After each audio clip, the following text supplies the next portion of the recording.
think when I read it, because in the 2008 book on the 48 War, he does this little sort of like 35-page preamble to the conflict starting from the 1880s.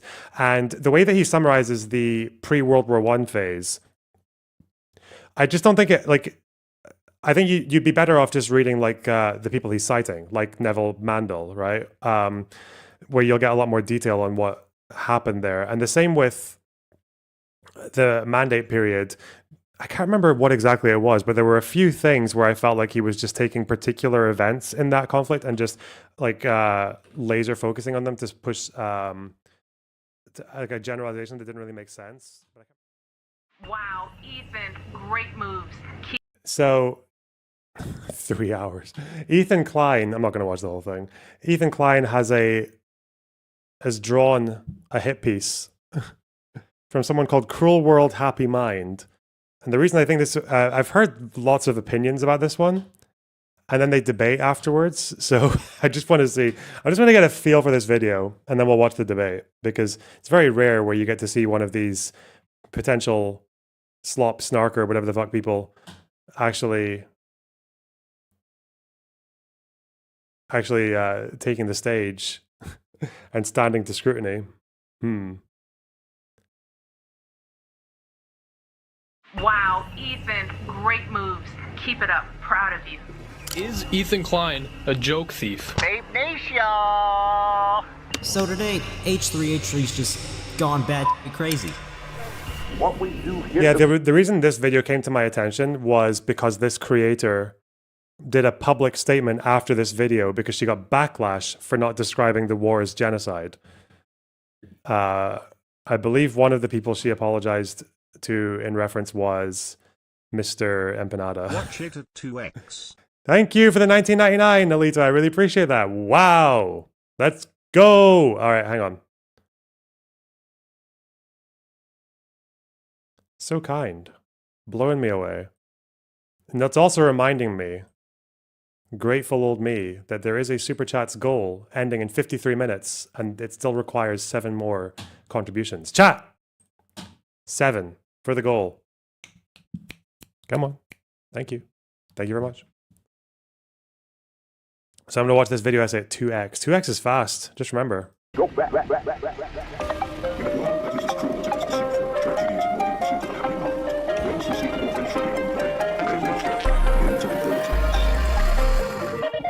Ethan Klein, registered content with the United States Library of Congress. We are being sued for copyright infringement. Theoretically, I could sue a lot more creators and rake in millions of dollars. Some of you guys out there sweating. Dude is like a deep-rooted misogynist, like scary, It's, women are in a nature setting, like, to be conquered, like conquered. Is this right? No, yeah. Okay. This video is so bad. Excuse me, the editing is fucking brilliant. Tell you what, the Super Chat's goal, that can be contributing to skipping to the debate, okay? Let's see how much you guys really care about not watching this debate. He's a hypocrite, because he said nigger before. He said, whoa! Shit!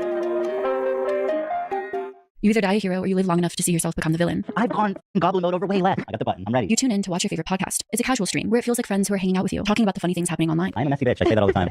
I'm a catty, messy bitch. You were born fat. I was always fat. You look crazy. And then I saw the back, and I was like, oh, that's pretty epic. You remind me of Gypsy Rose Blanchard. But suddenly things start changing. But at the end of the day, I don't care. I'm crazier than you are by a lot. I'm fucking insane. I don't care. The host of the podcast starts acting out of character, focusing on dark corners of society, dark corners of the internet. Suddenly, the host thinks that everyone is against them, even you, the viewer. Okay, dummy. All of a sudden, you gotta get all bitched out. Like, give me a break, dude. Suck my fucking dick. Give me a fucking break. Look in the mirror, loser. You're the problem. You are the problem. Fuck you. So why are you expressing such dumb fucking thoughts in my chat? You're a fake fucking fan. You. Get lost. I'm sick of it. What was supposed to be your comfort podcast, the place you go after a long day, the place you went to relax, turned into a toxic war zone, where the host is even launching campaigns against other people that you enjoy watching. You feel like you need to pick a side. The world is getting darker and darker every day, swallowing up your favorite content creator. And before you know it, you no longer recognize them. Oh no. Oh, hi there. It's me, your old friend, Ethan Klein. It's been a while since we've last spoken. Is it just me, or has Ethan not always been like this, like starting drama and fighting with people and being hyperbolic and shit-slinging? Stories familiar to you? You may be a former fan of the H3 podcast. I am a former fan, not a fallen fan. Ethan Klein began creating content in 2011 in Israel alongside his wife, Ela Klein, then girlfriend. By 2015, the H3H3 Productions channel exploded, hitting 1 million subscribers by 2016. You may have heard that we hit 1 million! That same year, the H3 podcast was born, with virtually equal success. But by 2025, most of the H3 fans have abandoned them, with only a small group of very fervent supporters left behind. I don't understand what's going on because it's November, which is usually your highest revenue month, and this was like our lowest revenue month of the year. Why did this happen? The very machine or monster that Ethan built off of commenting on the flaws of other creators began to eat him alive. A Frankenstein of his own making that he thought he controlled, but began to control him. Oh, here it is. He took the Dr. Jekyll and Mr. Hyde potion. He's turning into the Goblin. I'm the fucking Green Goblin, you know? It's over. Before we dive into this heavy video, let's take a moment for today's sponsor. Finding the right doctor is an incredibly personal process. I've been having a lot of hormonal issues and imbalances, and for years I've been feeling dismissed about it. Until finally, a doctor really listened to me, saw me for more than 5 minutes, and I'm getting checked out for endometriosis. The amount of doctor's visits, insurance bills, time, energy, effort I feel like I wasted just to get dismissed time and time again, told to take more vitamin D and iron, is just incredibly frustrating to think about sometimes. Today's video sponsor, ZocDoc, helps with finding the right doctor for you and your needs. Because of all of the disappointing doctors visited with or stand any influencer or public figure, we're all disappointed another. Or in this video, I'll empathize with an influencer. Hello friends and internet acquaintances, welcome back. Sephrin, thanks to $5. Vote for Skip. And YOLO Swag, thanks to $9.99. If you want to understand how ignorant and uninformed people navigate the world, this content will give you insight into their minds. Skip to their conversation, though. Wow. Marcus, thanks for the tier 3 sub. Just to be clear, you are extorting the chat not to watch slop, right? No, I'm extorting chat to skip from this slop to the next slop. It's very different. Back to my channel. I would say the usual of subscribe for another deep dive and like this video if you like it, but honestly today's video is very different from the usual. A huge stance I have is always being empathetic to everyone, viewing all sides, understanding the story in its entirety. Ethan has a long history online and I'm sure I won't be able to fully do that justice, but I'm going to try my best to understand the situation completely and what took place and empathize with all parties involved as much as possible. So many other influencers that Ethan has run into and has had controversies with have had their own set of controversies, especially lately, which has made this video particularly anxiety inducing, as I do not want to make it look like I am siding with any influencer over another. Or in this video, I'll empathize with an influencer, as I always try to do, and boom, literally the next day, they have a major controversy. Even though other influencers' controversies is not the focus of this video, I feel the need to touch on those briefly so this video doesn't appear one-sided. I'm just trying to do my best here. I did not expect so many influencers to have so many controversies in the course of the few weeks that I put together this video. And I really want to make it clear that I do not side with or stand any influencer or public figure, especially lately, with everyone being overall disappointing. I think that Ethan Klein is a reflection of a lot of what many of us are feeling in society. Fear, paranoia, division. While I don't want to add to that, I want to speak to it. I feel like I would be doing myself a disservice if I ignored what's happening. It's an empathy hit piece. I love empathy hit pieces. They are so much more abusive and toxic than shit-slinging hit pieces. They're so much more fucking triggering. Oh yes, she's good. Melty, thanks for the $5. Currently. That being said, after this video, I'm planning to start a new series on my channel called Internet Archives, where I'm essentially diving into internet drama and pop culture moments in history with dramatic twists that have happened throughout the history of the internet and social media. Think diving into the history of Dramageddon, diving into the old internet history of the Try Guys, and so on. I also want to provide the disclaimer that any discussion that brings up anti-Semitism will not be tolerated in this video. I do not believe that any group of people should be hated or vilified. That being said, I also believe that finding justice should never be through killing others. It's a cruel world, and to cause more harm is to continue the cruelty. I also want to say I'm not an expert in Palestine and Israel and the conflict happening there. That's been happening since Israel's inception, it seems. While I'll be speaking on that issue because it relates to later on Ethan's career, I also want to recommend these podcasts that I think go into the history and political context much better than I ever could. My favorite podcast to listen to is the Throughline podcast by NPR. They've done many podcasts on this issue. Some of my favorites is the podcast on settlements, the podcast on the history of Hamas, and the podcast on Palestine. I think much of these podcasts give a fairly well-rounded but in-depth approach that shows the historical context and how we arrived at this. I thought you was going to recommend a fucking video. I'd say, okay. Also, I'm terrified to make this video because of all of the reports that Ethan has been doing, even some of the weirdly veiled threats I've been receiving through Instagram DMs and comments from some supporters of Ethan filing false reports against creators who critique him. Fucking reporting people on stream. So I also want to make very clear I'm not making this video in any hateful manner, but to simply document how a sort of downward spiral can occur and how, in my opinion, Ethan's downfall isn't the result of a mass cancellation. How this is actually Ethan's own undoing, or as many have wondered, I guarantee that's not even my video. And how, in my opinion, Ethan's downfall isn't the result of a mass... This is Spider's video. Well done, boys. Cancellation. How this is actually Ethan's own undoing. Or as many have wondered whether Ethan was the same person the entire time and one day decided to go mask off. As Ethan Klein seems to live life by one very hypocritical rule. Rules for thee, but not for me. As this Redditor describes the downfall of the Kleins. The shortest answer I can give you is that they got wealthy and it enabled their worst behaviors. And the podcast gave them more opportunities to broadcast them. In some ways, the content improved, but the people behind it did not. And the laziness and greed at the heart of the production have turned their brand into a stagnant mess that deteriorates daily. As Ethan Klein became green with envy over all of his perceived enemies who were thriving in the wake of his absence, he was unable to look inward and do any self-reflection to grow himself as a person. He was too focused on looking outward. Rules for thee, but not for me. How could someone who was once so well regarded fall so hard? Regarded? Wow, great move. Keep it up. Proud of you.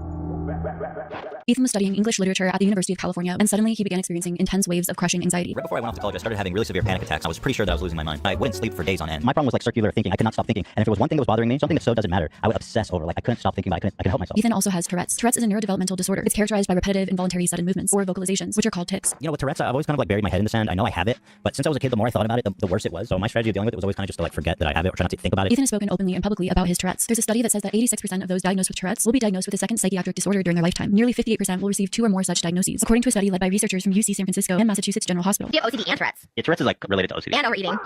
Anything else? So Ethan was experiencing generalized anxiety disorder throughout college. I was super anxious and super depressed, like generalized anxiety disorder. Like I was crippled by it, and I had a hard time socializing with people at the time because I was just so anxious in my head all the time. It was probably the worst time of my life. Many experience anxiety in school. The constant social interactions, stress, pressure, deadlines, all of that seemed to make school a breeding ground for anxiety. Ethan's anxiety became so bad he was desperate to get away from his environment, which led to him taking a trip to Israel in 2007 when he was 22 years old as part of the Birthright program, which offers to fund 10-day trips to Israel for people of Jewish heritage. Ethan Klein's family is Ashkenazi Jewish. And I was already planning to do this Birthright trip for like half a year already, but I was so messed up in my head that I honestly didn't want to go, and I thought about canceling it. The trip Ethan took is officially part of a program called Taglight Birthright Israel, which offers free educational trips to Israel for young Jewish adults worldwide. Some claim that Birthright functions as a soft power or a public diplomacy project for the Israeli government. Some controversy also revolves around where the money comes to fund these Birthright trips and whether the major donors influence the messaging or the itinerary. There's rich Jews in Europe, UK, Canada, US who give tons of cash, tons of money to the state of Israel for the purpose of bringing young Jews on this trip to Israel to connect with their Jewish heritage. It's like the most glorified version of Judate.net. And they handpick these beautiful Israeli soldiers. They bring over all these young American kids, and they're like, it's kind of a strange thing that you need to be Jewish because it is very Zionistic. It's very like racial. While visiting Yad Vashem, the Holocaust Memorial in Jerusalem, Ethan noticed Ela Hackman. Well, like I said, me and Ela's life has been pretty bizarre, and the way we met is no exception. Because me and Ela met at the Holocaust Museum. It seems like meeting Ela was the cure to Ethan's troubles. One would assume Ethan associated his Birthright trip, traveling to Israel, meeting the love of his life, Ela, as integral to saving his life. How do you think they got talking at the Holocaust Museum? Has he ever said? What? Choice to go to Israel despite my overwhelming desire to stay at home and feel safe is what led me to the path of recovery. Because when I met Ela, everything in my life started to get better. Ela Hackman was born in Tel Aviv, Israel, on December 12, 1987. She was raised in Holland. At the time of meeting Ethan, Ela was serving in the Israel Defense Forces, otherwise known as the IDF. Women in Israel are required to serve in the Israel Defense Forces under the Security Service Law of 1949, which made mandatory service required for all people in Israel. I was in the army in Israel because it's mandatory. It was in a base next to Jerusalem in Ramallah. So Ramallah, if you guys don't know, is like one of the most dangerous cities in Jerusalem. It's just like a ton of terrorists there. Yeah. You take the wrong street down the Ramallah boy, it'd be your last. The standard length of service for women is around 2 years, whereas men serve 32 months, 2 years, and 8 months. While some will resist joining the service and have to face jail time, others will enjoy their time in service and do extra unregulated work, as Ela commented on a raid she participated in while she was in the IDF. These raids are not exactly regulated by the book. You told me once you went on like a mission with them to like a terrorist city. They would go every night on a raid. One time I wanted to go with them just to experience it. Did they arrest anyone that night? They did. Did they bring it in the same car with you? No, it actually looked like a nice city. That's, I mean, from their perspective, well, it's so complicated. Yeah. From their perspective, it's like, fuck these guys. At the time of meeting Ethan, Ela was on a break from service. Despite all It's not even a controversial like the conversation is not even like people said that this is him because he mentioned terrorist city. This is them being fucking racist or whatever.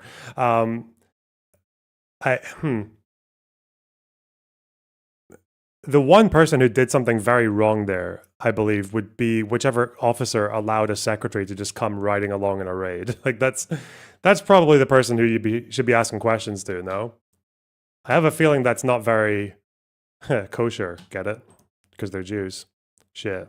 his anxiety, Ethan decided he would approach Ela, and the two immediately clicked. There's this girl that is flippin' tall and beautiful, and she's got these huge blue eyes, and I was like, what? After his birthright trip was up, Ethan had to return home to the United States. However, him and Ela remained in touch, and the two spoke over Skype. Ela was very shy, but claims in an interview with Insider that meeting Ethan helped her open up. I was such a shy person that I would barely speak in a group setting or open up at all. When I met Ethan, he really pushed me in ways that were so healthy for my personal growth. He made me more open and confident, and he would always just compliment me or push me to do whatever it was that I was inspired to do. Ela also claimed that she helped Ethan pick his battles, even if it didn't always work. I get him to be a little more responsible maybe, or think twice. It doesn't always help. He's going to do what he's going to do, but I do think we both influence each other. By 2009, Ela traveled to the US to live with Ethan. After living with Ethan for a year, her visa expired and she moved back to Israel. So you go back, you see her just via Skype, email stuff. When do you actually physically see each other? It was a while. You had a boyfriend. A year? I came here for 2 months and I went back and then another year. Damn. Yeah, I was persistent, man. Because a guy like me gets a girl like that interested, you follow that thread. It went from like Skype relationship to living together. Yeah. Wanting to continue their relationship, Ethan Klein moved to Israel. He got a desk job in marketing and content management. He and Ela lived together in an apartment. I worked when we were in Israel for 5 years at a desk job. And so I was 5 years? Yeah. Jeez. In marketing. While I was going to school for art, he was working. And I was working too, but What was your desk job? What kind of job? I was just a content manager because I have a degree in English and writing. So when you go to Israel, that's actually like a marketable skill. After some time, Ethan felt unsatisfied in his job. He was ready for a change, and Ela was studying video art. Ela was enrolled in the Shankar College of Engineering, Design, and Art in Ramat Gan. She was assigned to make a video about addiction. It seems like at the time, Ethan wanted to impress Ela. He offered to collaborate with her because there was another male art student that Ela was impressed with at the time. Ethan wanted to be better than him. Ela was in a class with this dude, and they made a video together. And she's like, he's so cool, he can do anything when he's on camera. So That's what you said, I remember. And I was like, I wasn't like jealous, but I was like, that's not that impressive, dude. I can do that shit. So Ela goes, we have to make a video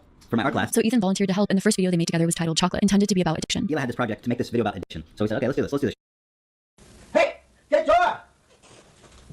What is that? Why is it in 4x3? How did you achieve this interesting wave effect, Ela? This was also when the YouTube channel H3H3 Productions was created on April 30th, 2011. The name H3H3 is often translated as he, but the name came from the two initials, Ethan Edward Klein and Ela Hackman. While the channel gained popularity due to the Klein's reaction commentary and satirical comedy sketches, Ethan first used the platform to upload That's short so comedic sketches with fucking no real millennial, direction, which I think most YouTubers do when they first start creating content. Cover all 9,000 taste bud. Aerate it. Warm it up. Ethan described this period of his YouTube career as unwatchable. There was no expectation at all. Oh. It was very much, our early videos are fucking so off the wall, dude. Where's she gonna rain shit on this guy though? When's that happening? Like unwatchable. So I'm not surprised at all that nobody watched them for that long. Ethan and Ela married in 2012. In the early years of their YouTube career, they're living together in Tel Aviv, Israel. Welcome to the shithole neighborhood known as Florentine in Israel. And this is where me and Ela, our first apartment we ever had together in the whole world was here in this neighborhood. In my opinion, this would look more like India than you can't even tell, the street doesn't even look that bad with all the like wires. We had like cockroaches. We had mice. Yet Ethan, surprisingly during this time, exhibited his own version of anti-Semitism on the people living in Israel. Though now Ethan is the first to claim that others are anti-Semites. In the past, it seems Ethan would often say blatantly offensive things, yet he believed them to just be a joke. You take these guys a little bit more seriously. Like these double curls. Yeah, that is disgusting. But also, come on, wearing a full suit at the summer. They stink the whole place. Where everyone. Stink suit. We got one in the car. We'll get some good footage. Hopefully, at least good VS rats. The home of the Jew. This is home of the super Jew. The dirty, grimy, jacket-wearing Jews. Ethan uploaded reaction content with his own unique style, alongside Eli's occasional commentary. Man, I love that pen and the cap. Look, it's so casual and like sexy. Does it work on you? Pretty hard, actually. You do the introduce yourself thing. You just tell them a compliment. You know, you do the introduce yourself thing. I mean, look, guys, it doesn't really matter what you say to these brainless creatures. Okay, why are we f***ing men, by the way? I'm gonna f*** dude. So the anti-Semitism there is someone from a particular religious ethnic group making fun of the more orthodox members of the same group. That's anti-Semitic. It's fucking crazy. I'm gay and I want to f*** dudes. So we'll come here. Oh, 2 million. The reaction style content became a huge success. This could have been due to the fact that at the time, in 2014, obnoxious, low-effort YouTube channels like Prank Invasion and SoFlo Antonio were receiving millions of views. Audiences needed a place to vent their frustration. H3H3 initially provided a community where audiences could essentially laugh at these creators, as Ethan sort of rightfully called them out for their preposterousness. SoFlo is a unique case and he is beloved by all of us for such a great reason, and that's being that he puts himself in the videos he steals to somehow make it more like his brand. Watch this really closely. 25 million views, 0 credits given. This is me when she says she likes guys that play instruments. 11 million views, 0 credits given. The viral video Vape Nation could be seen as the marker for H3's success. Dressing up as a typical vapor with psychedelic glasses, a marijuana-patterned headscarf, and a socks with sandals combo, Ethan Klein interacted with various members in New York City without breaking character. The persona that Ethan adopted for the video became an established meme. You almost wonder if it was sort of the genesis of the street interview, street prank videos that we see today all over social media. Because of the massive virality of Vape Nation, H3H3 Productions reached a new level of fame. Today, the video has over 28 million views, and it remains their most popular video to date. But ultimately, why did H3 gain a massive audience? What made the channel so likable? I think this quote from an article on Medium describes the phenomenon of the H3H3 success pretty well. When Ethan and Ela started H3H3 Productions back in 2011, they weren't chasing fame or influence. They were just awkward, funny people, making content that felt raw and real. Ethan's unfiltered rants, weird sketches, and hilarious reactions felt like the antidote to influencer culture, a breath of fresh air in an increasingly fake digital world. People loved them because they were authentic. They were awkward and messy, and they didn't try to hide it. Ela's quiet humor balanced Ethan's chaotic energy, and together, they felt like the internet's best friend. They laughed at the absurdity of online trends. They called out shady influencers. They made videos that felt like sitting on the couch with your funniest, weirdest. Zero mention of the Israeli prison grape scandal. Interesting, very critical of Israel. Loner. How many times have I spoken about this State-Man thing? I've got a video about it when it happened. Like, what? Okay, whatever. But yes, I haven't mentioned it today. That's true. I did bring it up yesterday, when my case was still that it's bad. You shouldn't do that. It's really bad. Those people should have been punished. They weren't. It's bad. What? Friends. The Kleins created a second channel titled Ethan and Ela. On this channel, they posted in a sort of vlog style format. We're gonna put 20 bucks in here.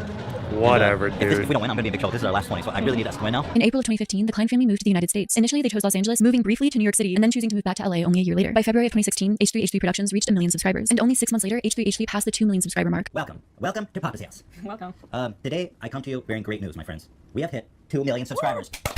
Oh, man. Then H3 hit 3 million in December of that year. However, by 2016, Ethan and Ela felt the need to change gears. More and more reaction-style content creators were flooding the scene. On top of that, the amount of creators who were doing cringeworthy things were sort of running dry. At least you would think, though reaction-style content sort of made a resurgence later on. On top of that, creators like H3H3 had such a diehard following at the time that when they reacted to someone online, their fan base flooded that creator's comment section and sometimes drove them off the platform entirely. It was dying. We felt like H3 was dying. It was stale. People weren't happy. It wasn't growing. We almost completely stopped posting on H3 and worked on Ethan and Ela for like 2 or 3 months. So towards the end of 2016, the couple started experimenting with live streaming on Twitch, which later evolved into the format the H3 podcast. I also want to note here, something that's not often talked about is some of the reasons why a ton of very successful YouTubers will often turn to podcasting. Even if a successful YouTuber's podcasts don't get as many views as some of their very successful YouTube video formats, podcasts make a significantly more amount of revenue than the YouTube videos that creator does. And for the sake of time, I'll just explain it really briefly. This is because through podcasting, a creator can put multiple ads in a single video. I mean, my normal videos are about a podcast length and I only do 1 sponsorship, but through a podcast, you have like 5 ads throughout and put platform ad revenue in as well, essentially 5xing your ad revenue. On top of that though, podcasting sponsorships pay significantly more, at least from what I've been told. So switching to podcasting is often seen as a very strategic business move. I personally was always confused why content creators would switch to a podcast. So if you're like me, is that true? Well, I don't know about podcasting, but if it's the same, I mean, it's the same idea as streaming. Streaming is definitely more lucrative than video essays and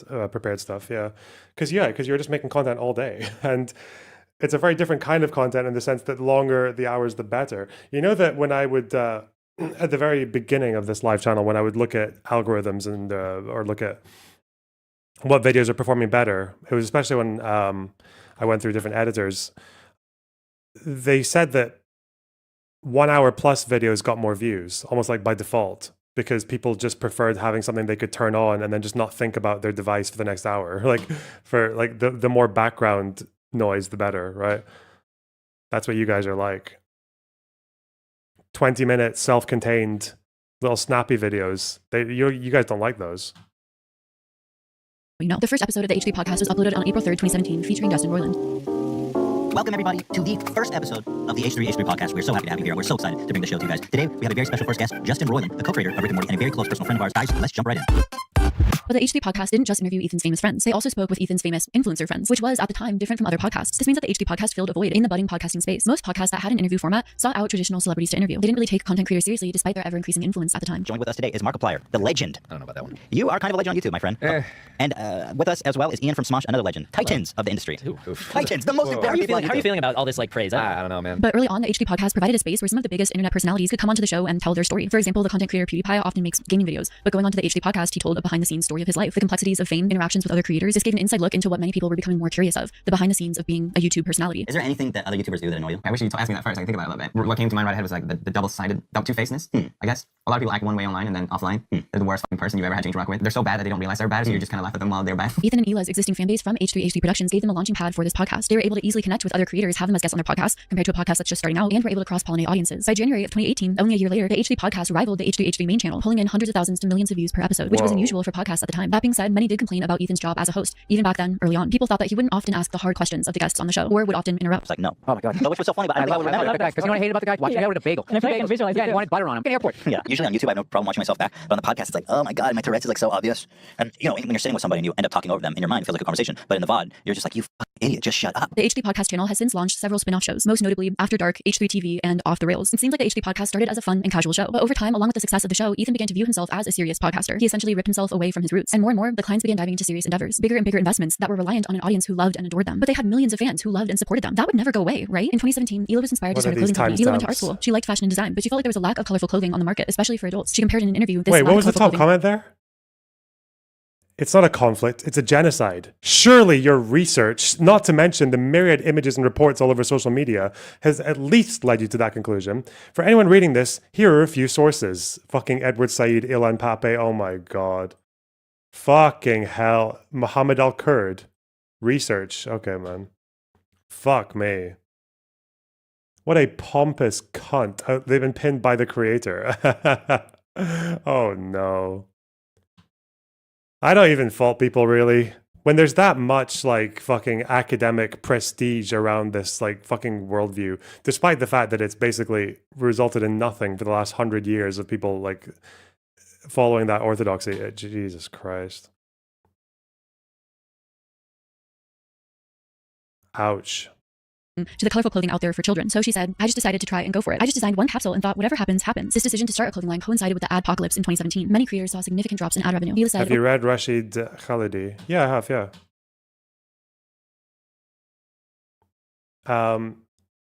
From I think that side of things, he's definitely like the one that I prefer. It's just that you're never going to get a holistic understanding of the conflict from just him or any of those people. It's very partisan.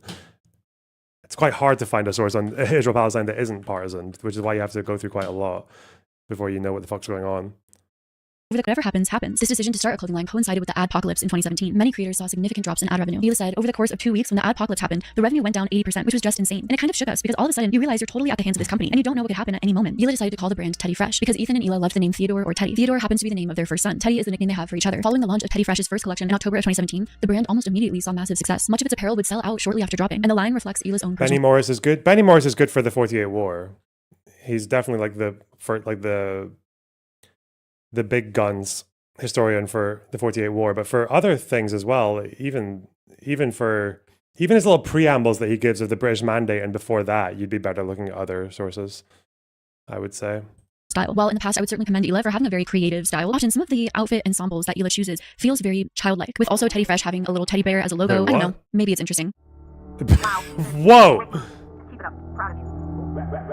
As Ethan's success grew, he became known as a strong voice on YouTube. Ethan gained a lot of success on the YouTube platform when he began advocating for other creator rights at an early stage when being a content creator was a new career for many, so it was ripe for grifters and people who took advantage of the unknown laws. Ethan called out CSGO on a video uploaded on July 4th, 2016, titled Deception, Lies, and CSGO. Those of you out there who know us best know that we here at H3H3 Productions are all about blasting out. Today we're talking about CSGO gambling, which is really something that's taken the internet by storm these past couple of years. In the video, Ethan spoke about how two popular gaming YouTubers were operating an illegal gambling operation through the game Counter-Strike Global Offensive. When you compare opening a crate in CSGO, it looks almost identical to an online slot machine. Tons of CSGO gambling sites have propped up. I'm going to be focusing on two extremely popular YouTubers by the name of Pro Syndicate and Team Martin. Okay, I was sorry. I was looking for the timestamps. I got distracted by that comment. Controversies, hypocrisy, Teddy Fresh, controversial takes, leftovers. Okay. Make all your notes in a book. We need it. Whoa. Hard ass. Why are you riding me? Hang on. So she made another video after this. I thought this was the most recent one. Is it on a different channel? I messed up to you, Hassan, and Ethan Klein 6 days ago. Fundraiser.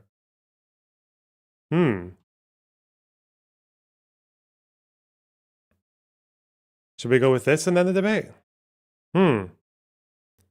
You should read her script section on Palestine. What do you mean script section? Where's that? Where does she talk about I don't see it here. Leftovers, controversial takes. Is it in one of the sections?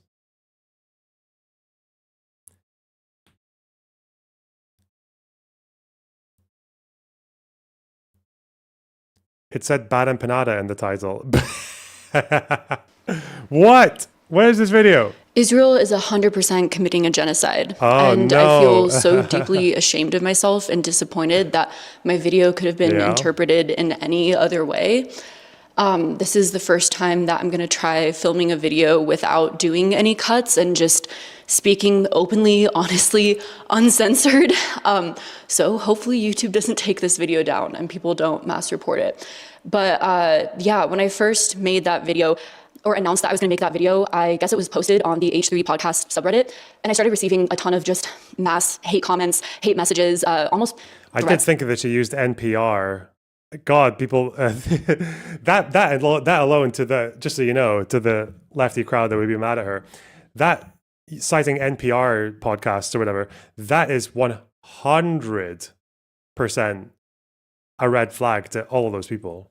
That alone is genocide apology or whatever the fuck, right? Not to post the video. And so I went into making that video with the intention of essentially trying to make an unbiased video. But I could see how doing that created a sort of a video that made it look like I was fence sitting, and that's not my stance at all. And I'm really disappointed that that's how it looked.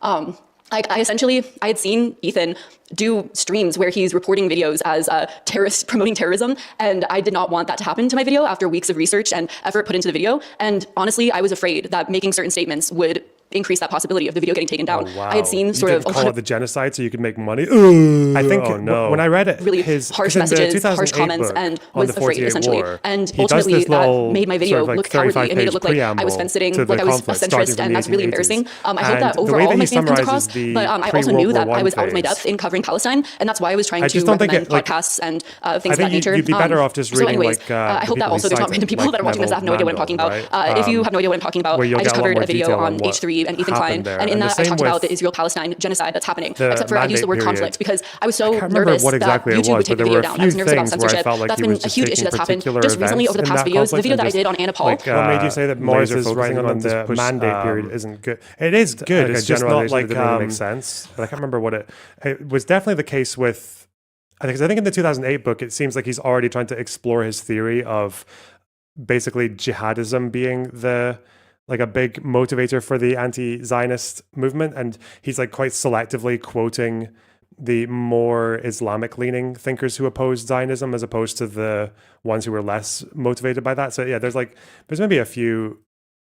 I just think you'd be better reading like the historians who are more devoted to that topic. Because as far as I know, when he writes about the mandate, it's like secondary or pre-mandate. It's usually secondary sources he uses. He uses people like Mandel or Wasserstein or like British authors and things like that. So it's probably, whereas the 48 War was his big what do you call it? The 48 War was much more his big original research behind that. I heavily censored because she was an OF creator, is an OF creator, and it still got completely demonetized. Weeks and weeks of work just completely gone, essentially unmonetized. I've done videos on certain creators where they've sent me 13 copyright claims over a fair use video that I've worked really hard to make fair use, and still for days, weeks, it goes unmonetized because of that. So because of that, I've become really, really paranoid about videos getting taken down, about censorship, about spending weeks on something, and magnum opus, no. I just meant original research, magnum opus. Who do you think I am? Some kind of prick. it ending up, taken off of YouTube entirely, essentially not being able to have that video up, not even just for monetization purposes, but for the message not being seen by anyone. Messages that I care a lot about, whether it's, keeping children private and offline, or Palestine, just anything. And so I wanted to still share the message, still be able to. Dude, you're talking about Benny Morris' use of secondary sources while watching someone who doesn't know the definition of a primary source. I'm not recommending this person's work on any period of Israel-Palestine. I think a lot of creators are scared to talk about it because of that very issue, because of suppression and censorship that's happening across platforms. That being said, I still think that I didn't dive into the issue as much as I needed to, and it came across very badly because of that reason, and I totally understand why. Same thing with Sudan. A genocide is happening there, and I should have used that word. So yeah, I completely understand that. You don't give a fuck about Sudan, buddy. You didn't even have to correct that at all. You didn't have to mention it. No one would have given a fuck.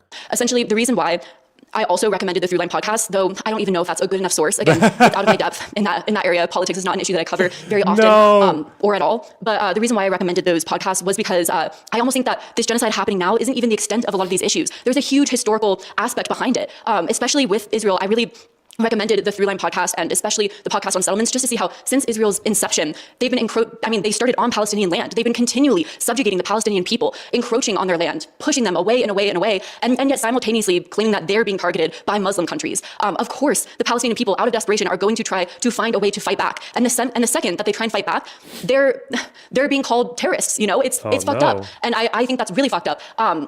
That's my uncensored, unbiased opinion. I wanted to make a video that I felt like the H3 community could watch and understand the issue that was at hand. But in my unbiased, in my uncensored... The internet really forced this person from watching some NPR podcasts on the conflict to saying it's fucked up to call people who target civilians terrorists.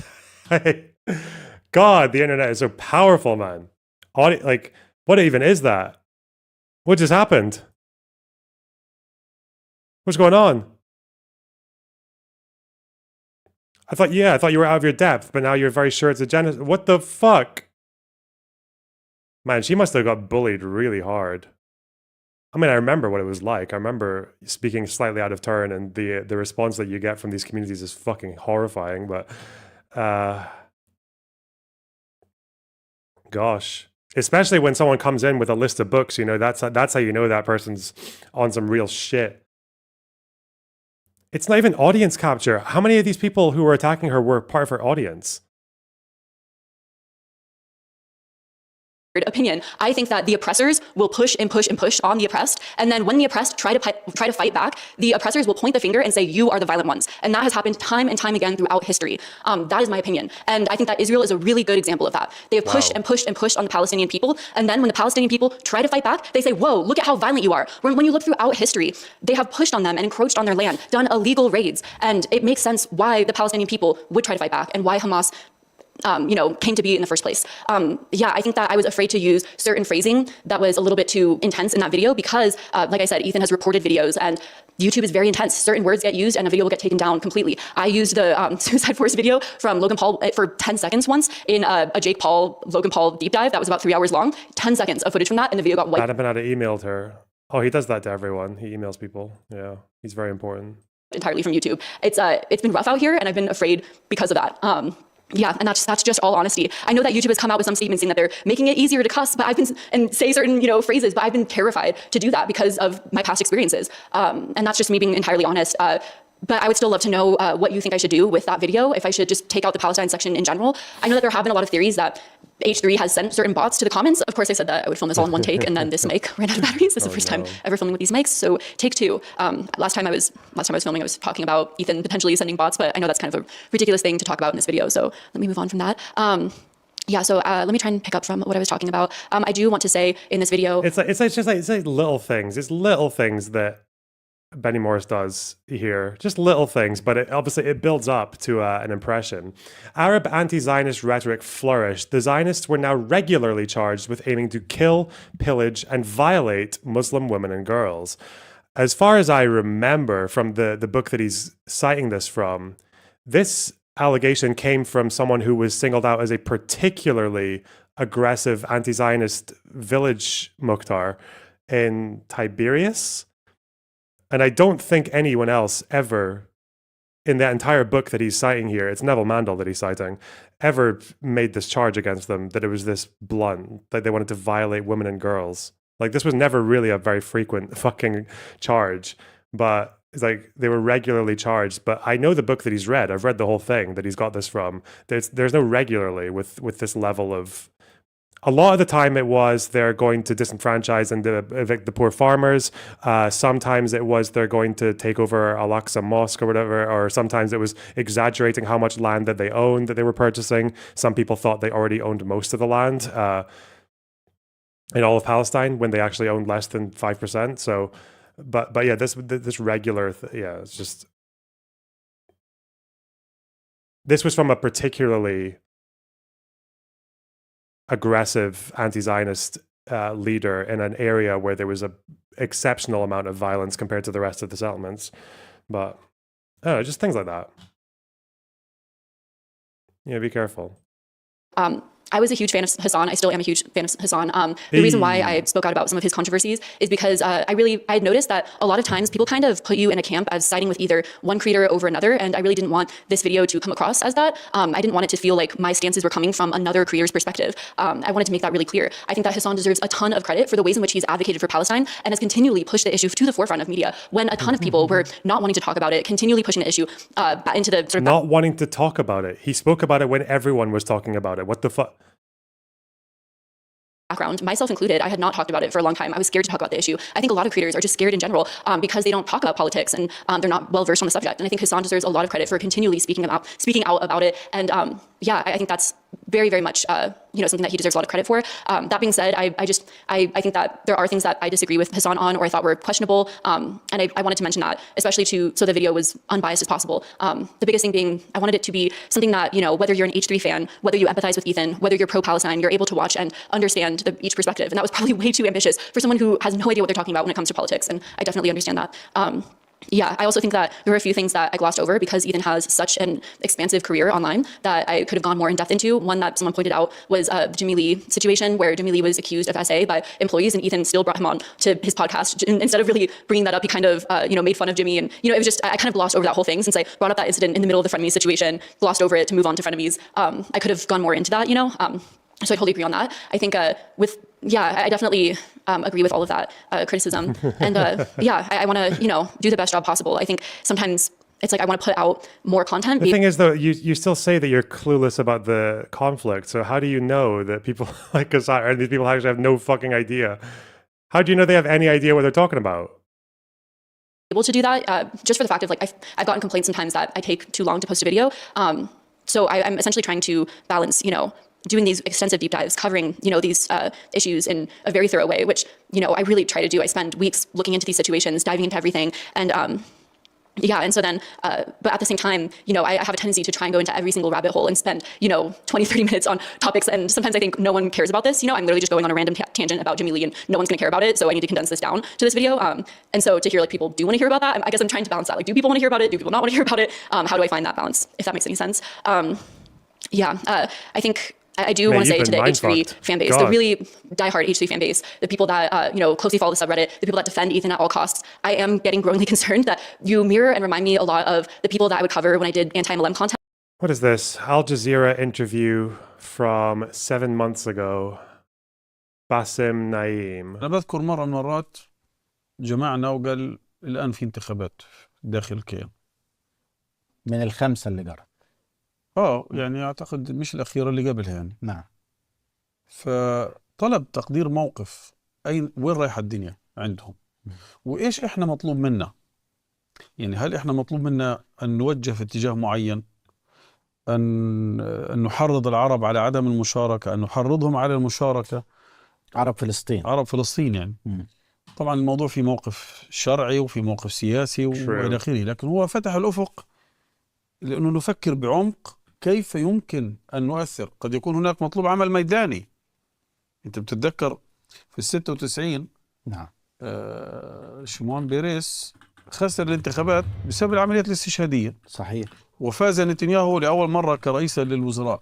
فقد يكون مطلوب عمل ميداني للتأثير على هذا المشهد الداخلي.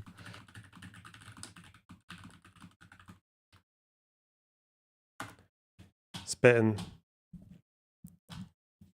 So usually when I watch some of these videos, like 1 or 2 Arabic speakers in chat will just start writing what's being said, and I'll pay attention for it. But damn, that was a flop. Apparently, he's saying that Hamas's attacks played their part in getting Netanyahu elected in '96.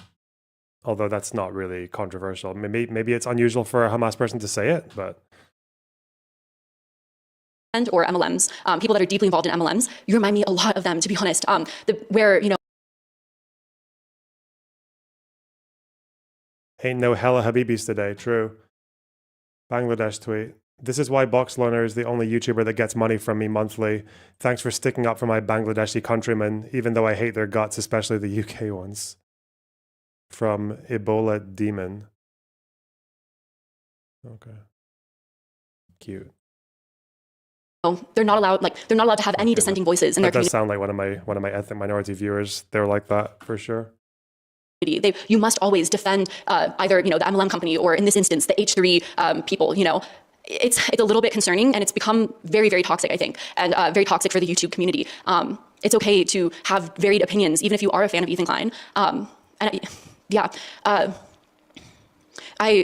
That being said, I've also received very bizarre messages outside of the H3 fan base. Like I said, from just announcing this video, I was expecting just all of the hate to be H3 fans. And because of that, I think I had a really wrong approach going into this video. But also, I got some really bizarre messages from people outside that I would have never expected to get. One of them being from Bad Empanada. And I'm not sure if Bad Empanada is correct in this. I try my best to showcase things in a very fair way. I'm not sure if this he's was an email correct. I received from Bad Empanada after this video was posted.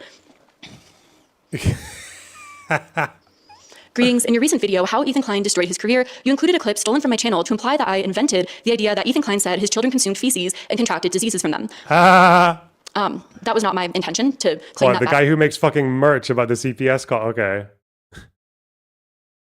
Bad Empanada is the sole center reason as to why Ethan Klein has been accused of, neglecting his children, or for CPS being called on his children. That was not my intention for showcasing that clip. I guess I'll just provide some context here. While I do think that some people do not deserve empathy, that they've gone beyond the realms of where empathy should be extended to them, I also think that when I do my videos, I try to structure them in a way to understand the person's perspective of whoever I'm covering. So in this video, I noticed when I first started covering Ethan and I was looking into his past, his early content, all of that, I sensed a lot of negativity from Ethan. It was like a dark cloud. The names in the email are Ethan's lawyers, by the way. Wait, what? Like Empanada names Ethan's lawyers? What do you mean?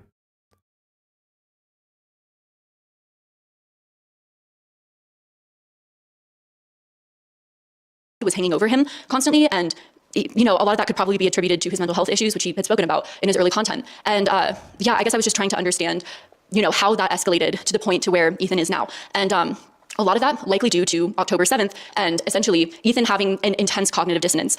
Him being, living in Israel, upholding these, Israeli values and ideals, and having to sort of face what was happening in front of his eyes, at times condemning the genocide that was taking place, condemning the Israel government, but having to sort of grapple with that and the beliefs that have been sort of ingrained in him from, early days of his existence. And I think that that as well as his, mental state sort of caused this escalation in Ethan Klein, this sort of paranoia where he started to believe that, people were coming after him, started to sort of lean in more and more to negativity.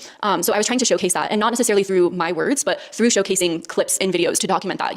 I always felt like showing clips, showing rather than telling, was very important to do, because there's only so much that I can say, but actually showing what took place might help others understand. And also just for research purposes, looking into the clips. And if someone's saying something, can I find a clip to back that up? It's hard to do, I think, with the H3 podcast when there's just hours and hours of footage, and then hours and hours of footage from other people as well responding. But I tried to find what I could in the time that I could. And so as far as this instance, I think that Ethan's paranoia clearly started to spike. He started to believe that people were working against him. Instead of unlearning the sort of programming that he had been sort of brought up within, he started to believe that others were working against him. We've gone from, in what, like a week or 2 weeks? We've gone from, I don't know that much about this conflict. Here's some NPR documentaries, to Ethan Klein needs to unprogram everything that he's learned. What the fuck, man? Dude. How do people not see through it? Maybe they do. Shit. him. And a huge part of that was the CPS incident, I believed. And so while I think that much of it was likely an exaggeration, in my own opinion, I could also see where Ethan started to believe that from just gathering random clips off the internet of people saying things, spreading it online, starting to believe that there's a harassment campaign against him. And so I was trying to showcase that. And through showing this clip, essentially extending empathy to Ethan for his mental state, but trying to not have it distract from the fact that he's experiencing an intense cognitive dissonance, and he might be using this harassment campaign as a way to distract from the cognitive dissonance that he's experiencing, where he's upholding two different beliefs at once. He is still very much involved in the Israeli sort of beliefs, the Israeli propaganda, but at the same time is very much empathizing with the Palestinian people in many instances, and he's struggling with that. Sorry, I'm getting a call. You would only say so it's a zero-sum game now. You've gone from NPR documentaries to there's a dissonance between empathizing with Palestinians and with Israel. Okay. Struggling with that, and he can't quite, I think cognitive dissonance literally can destroy a person's mental state. So instead of, really tackling that head on, it was easier to go into these online dramas, these online beefs, and start to feel like people are attacking him. That's all I wanted to say with that clip. Like I said, this is a 3-hour video where I'm handling many complex issues, but maybe I should have explained that a little bit more. Anyways, let me continue with this email. This can only be an intentional omission. Given the research in your video, you surely know that I was quoting Ethan himself. H3 podcast episode February 12th, 2025, titled I Can't Handle This Anymore. Timestamp 1939. Ethan openly states that his child contracted the parasite giardia from his dog, and states that this parasite can only be contracted through fecal ingestion. Ethan, Olive has giardia. It's a bacterial infection in the intestines that makes you have diarrhea, and Olive has this. She came to us with it. She has diarrhea. And Sonny is crawling around. He's putting everything in his mouth. He's at that age. Now he has giardia. And now Ela has giardia. And now this morning I had diarrhea. Crew member asks, this video was the day after the original. The amount of Islamophobia is happening around the world is incredibly disheartening and disturbing. Hashtag free Palestine. Oh my god, she's a fucking meme, man. I feel like there's a character in BoJack Horseman or some shit that's like doing some very not subtle on the nose commentary about people like this, about social media fucking influencers who have their sphere and then they overlap into some other thing and then they get so much fucking pressure from the public that they just start adopting every fucking trope. She'll be wearing a keffiyeh next week as well. Oh, God. I do to get it. Ethan responds, it's extremely ridiculous to get. You have to ingest my poop. Deprogramming. Dude, you got fucking deprogrammed by people being mean to you on the internet for fucking 5 minutes, apparently. What the fuck? Hello, Maruti. You are failing to speak. Okay, guys. This is why CPS visited Ethan Klein. He openly announced on his stream himself. Hello. Sorry, God, my Discord fucking sucks. I just wanted to see if you're watching the one where she does the programmed from birth bit or the one where she cut that part out. Oh, that's probably gone now. Or I heard programmed something, or maybe it's still there. Yeah, so she said that something along the lines of Ethan was programmed at birth by his Israeli, she implied that he was born in Israel and then did the whole programmed at birth. Yeah, that's crazy. What the fuck? So, yeah, that's still in there, yeah. Oh, okay. Just checking. All right, later. Okay, bye. I heard programming. I don't know if that's still there. So just so yeah. His kid had a parasite, then said he thinks they got it from ingesting feces. You also left out that the evidence reveals that Ethan sent himself skulls, attempting again to imply that it was a genuine threat. I don't think, personally speaking, as far as who sent CPS over to Ethan Klein, I think a lot of that is conjecture. I don't think it's appropriate for me to outright say anything. I heard anything. program. I don't hear program from birth by Israel. Right? In my video, and that's why I tried to avoid that. To state that Ethan himself sent CPS. I know the Discord thing's not showing up because it's fucked. I need to redo it. Through his own statements versus other streamers sent CPS over through their own statements. I don't think that's appropriate for me to outright state in a video. That's my personal opinion on that. I have seen, through instances like Ruby Frankie, when people are escalating their behavior and it's getting more and more serious, you are just more likely to gather a group of people who are becoming more concerned for your family, for your children, and for yourself and your own mental state. I'm not trying to say that in a demeaning way towards Ethan Klein, but it is just the reality of the situation. When you share your life online to millions of people, people are going to look at a pattern of behavior over time, and I think it's just a natural state of being for many people, especially if you're just naturally a concerned person. So that's my stance on it. Whether someone who called CPS came from Ethan himself and his own statements. ZJM, thanks for the 20 gifties. Thank you so much. God damn. Comes bearing valuable gifts. Also, the Super Chat's goal is 6 minutes away, guys, and it needs 4 more. Come on. Can we get four teal or above super chats in the space of 6 minutes? Is it possible?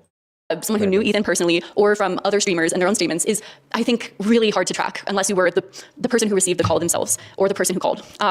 As far as the skull thing, I think that there is two possibilities. Either someone sent Ethan Klein human skulls, and I don't think that's cool. I think that's going too far. It is taking online drama to the next level. Or Ethan Klein himself sent himself human skulls. That is certainly a possibility. Oh, certainly is. Yeah. And that 50-50. is certainly him not being in a great mental state and taking things way too far online.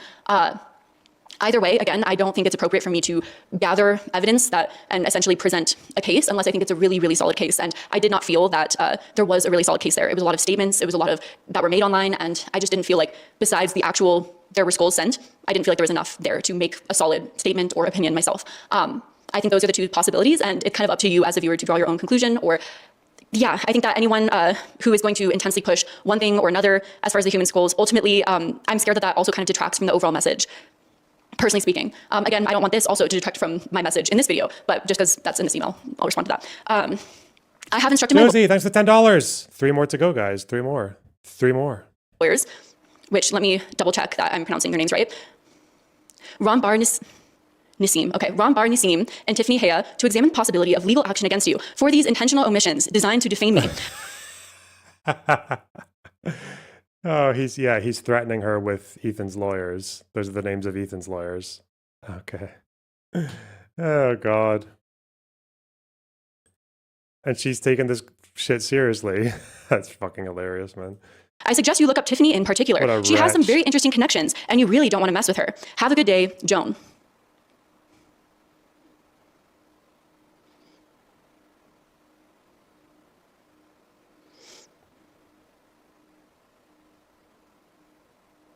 Jay Blaze, thanks for $4.99. Appreciate it.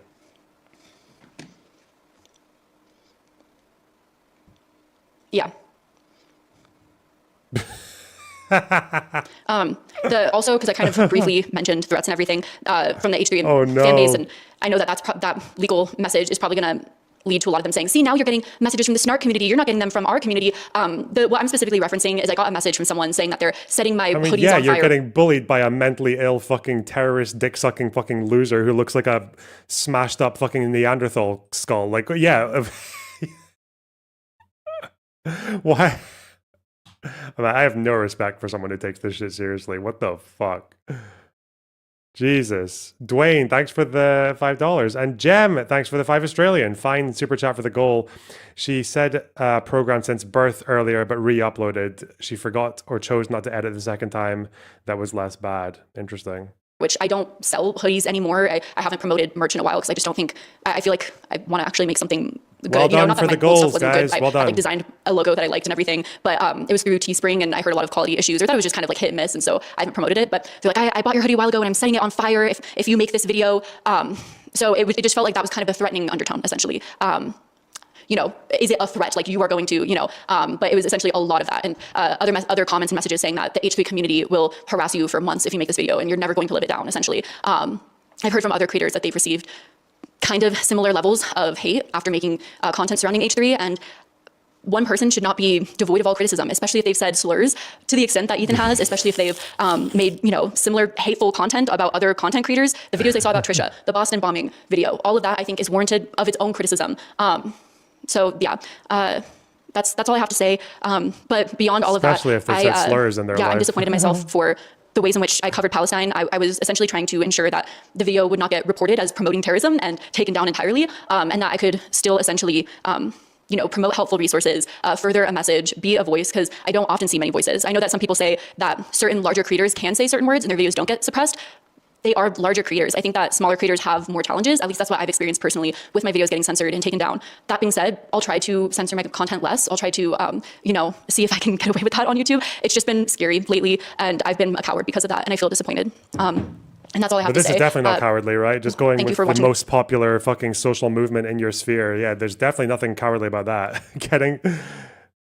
Getting fucking bullied by a crazy person who emails you pretending that he's got fucking lawyers. Dude. Wow. This video, if you've taken the time to watch it. What a fucking state, man. She's actually like the meme. She's the meme.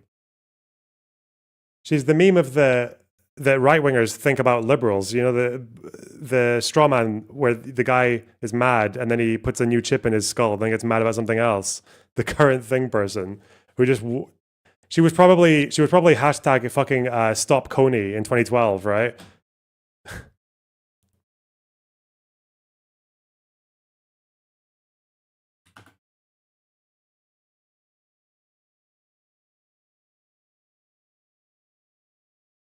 Harvard Medical School explosion. Okay.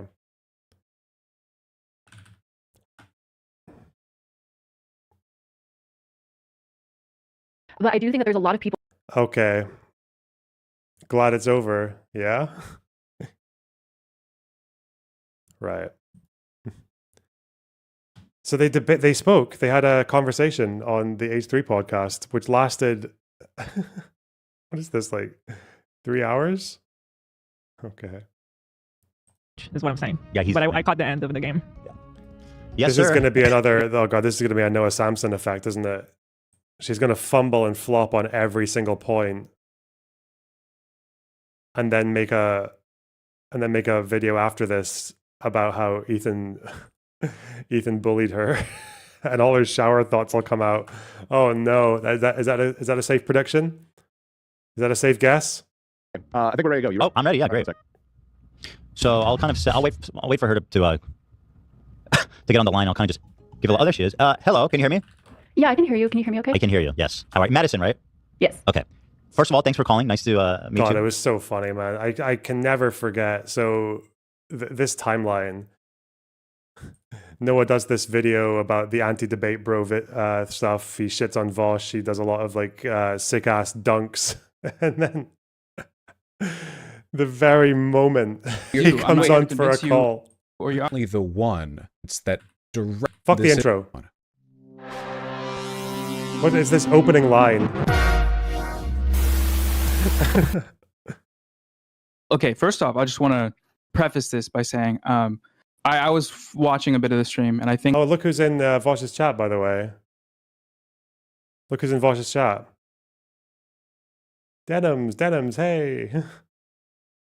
I just want to preface this by saying I was watching a bit of the stream, and I think I definitely came off much more antagonistic than I intended to. I tried to sprinkle sort of my deferential ideas about debate streaming throughout throughout the video early.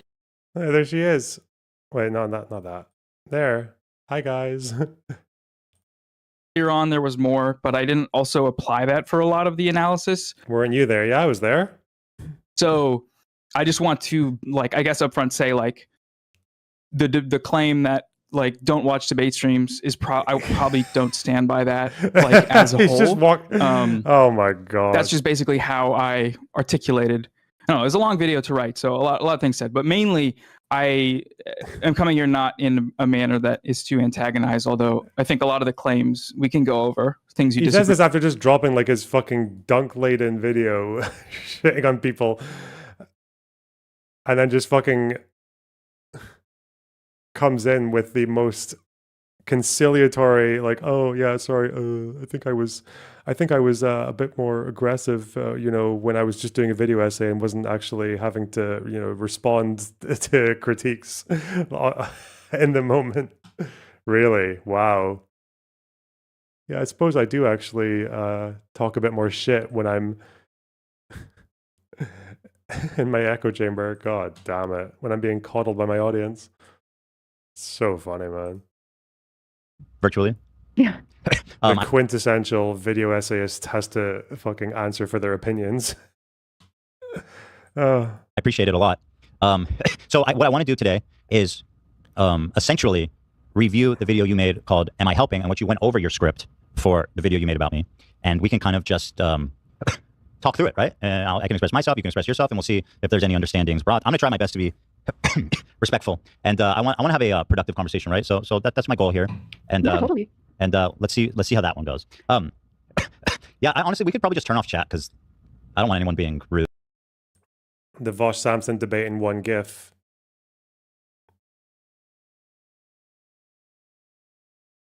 What we got here? Why did it come as a VLC download? Thank you so much.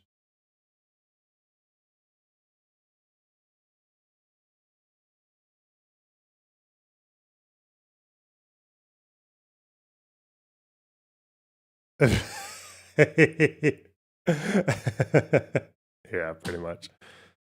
That's your video essayists talking about you in their own little prepared content and then having to challenge you afterwards. You just turn off chat, Dan. Roger. Yeah, and I really appreciate just having this like opportunity to chat, because I think that I don't know, I think a lot of people don't really get the opportunity to have this sort of conversation, or there's just a lot of division. So I don't know, I think that being able to sit down and talk like this is good. And I also think that, sorry, also I have a little bit of an echo. I have to figure out how to, yeah, sorry, it's something that we were really able to figure out while I'm sorry, that's gonna be annoying. Yeah, so if I'm a little bit like glitchy or something. But yeah, I think that being able to chat, I think that a lot of content creators get really defensive. And a lot of the reason why I make this content in the first place is just to essentially, I don't know, critique the ways in which content creation can go too far. And I'm not beyond that criticism as well. You know, I think that it's really fair to critique the ways that I make content and for me to sort of learn and grow from that as well. So yeah, I want to have a conversation and be open to learning as well, being open to listen, and yeah, vice versa, you know? I appreciate that. And listen, there's going to be points of contention, right? Obviously. Let's start. There's a few examples before we jump into the I'm helping video from your original one that I wanted to ask you about. So I'll pull up, I'll just start by pulling up a couple of choice examples. So I'll show you this clip and then I'll ask you about it. This is a clip of you. Well, I'll play it and then. Hila, on the other hand, has made comments deemed even more insensitive, like calling toddlers terrorists. Rudy was saying that Palestinians are taught at 2 years old to kill Americans. And the Palestinians are taught to kill us at 2 years old! That's pretty spicy. Yeah. Do we have that one? What do you mean? I mean... So you said she called terrorists, she said called babies terrorists. I didn't see that. Okay, yeah, I think that's fair. I guess I would like to know what the insinuation was. I think that's what a lot of people were wondering by the I mean ... sort of... Well, so let's just... I mean ... Yeah, it's different. Saying that they are taught radicalism, which they are in some parts, not all of Palestine, obviously places where especially Hamas can have some fucking control, yeah, they will try to radicalize the fuck out of their youth. Sinwar used to speak about it all the time. It's not the same as saying they are terrorists, that they're fucking 3-year-old terrorists. What? Okay. There is an explanation, and people in our subreddit and in our community have explained it. The fact that she flopped it so quickly suggests that she knew that's not what was being said. I don't think people who use these clips genuinely believe that that's what they're hearing. That's pretty spicy. Yeah. Do we have that one? What do you mean? I mean... So what do you mean, I mean? What the fuck do you think she means? What the fuck do you think she means? She thinks, yeah, well, you know, Hamas does actually try quite hard to radicalize their youth. Therefore, we should treat them like fucking military targets. Like, what? What do you mean you don't? Why? This is not someone who is actually frowning. You know that, right? This is someone who is squinting their eyes and mimicking what looks like a concerned frown. That's what she's doing. That's why she walked it back so quickly. She just knowingly fucking lied about it. She just knowingly used a dishonest framing because it suited her content. That's why she's flopping it so quickly. She knows she can't defend that. You said she called terrorists. She said called babies terrorists. I didn't see that. Okay, yeah, I think that's fair. I guess I would like to know what the insinuation was. I think that's what a lot of people were wondering by the I mean ... sort of. Yeah. So let's just. Okay, just if it was Ethan, just be like, okay, let's assume that you've ruled out she just wants to. Okay. Start with the obvious implication. Do you think she's saying that it's? Do you think she's saying that 3-year-olds are military targets? Start with that. There is an explanation, and people in our subreddit and in our community have explained it. Because it's edited in this really tight way. Like I get the feeling you didn't get that directly from the podcast. You probably got that from a different source, maybe this TikTok or a different subreddit. She was responding to somebody else, right? There was a question asked that she was considering. But even if that wasn't true, to accuse someone of calling babies terrorists is a extraordinarily mean-spirited. It's an extraordinarily loaded thing to say, right? Do you think there's enough evidence to make such a incendiary claim there? Even if she wasn't responding to someone else, let's assume the worst, and she was like considering what Rudy Giuliani said. Do you think, or well, actually no, she's just doing like this. Do you think that she called babies terrorists? I mean, I think that if she was agreeing with Rudy Giuliani's statement, then that would be insinuating that toddlers are terrorists. But I think that if that was not her, has made comments deemed even more insensitive, like calling toddlers. Also, sorry, it's okay if I interject here. Calling toddlers. Oh, she actually. When I say deemed, so she's made comments that were deemed. So that's not me saying that she's saying that. It's others have deemed it even more insensitive, like calling toddlers terrorists. So I'm not saying that I myself am saying that she's called toddlers terrorists. I'm saying others have deemed so. Do you think that's really a fair way, though? Oh, what a fucking cowardly snake. Fuck, man. Oh my God. It doesn't even logically follow. So you just ask her then, okay, what's the implication of going, I mean... Like... No, exactly. I think that... You don't have to agree with whatever the fuck, like the context of why Giuliani was saying it, because Giuliani's a fucking lunatic. Clearly, the reference there is about whether or not Hamas radicalizes children. That... I mean, because it's clearly that's what you want people to feel from that. I do think, you know, I don't know if it's what I want people to feel or think, but I do think, as I've said in our DMs and everything, the way that I usually do content creation is if I'm going into a subject that I'm not very versed on, very familiar with, or I'm covering essentially a content creator the way the internet perceives them. You know, I'm covering kind of the online interpretation of this content creator. So I'll go into by who though?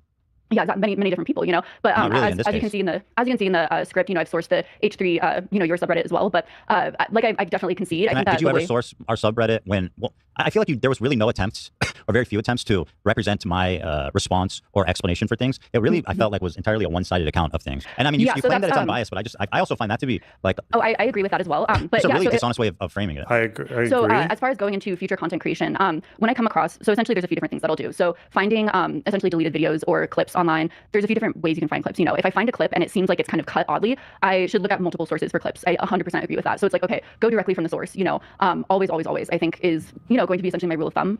You know, coming out of this situation, you know, especially even in this, I can relate to feeling at times like, you know, even on your subreddit, I feel like sometimes fucking waffle man? Are, you know, have been kind of chopped up, and I think that that's been a big lesson to me as well. If I can relate to you in that, I can relate to other content creators and be like, okay, I need to always look at what I'm viewing and go to the full original source whenever possible, 100% of the time. I entirely agree with that. Right, and I think that well, what you're saying is like good and mature and correct, and I think that's a great way to conduct yourself. Just so you know, as far as the implication that she gave, her implication that Hila wants to kill Palestinian babies was far clearer than the implication that Hila was making towards that claim.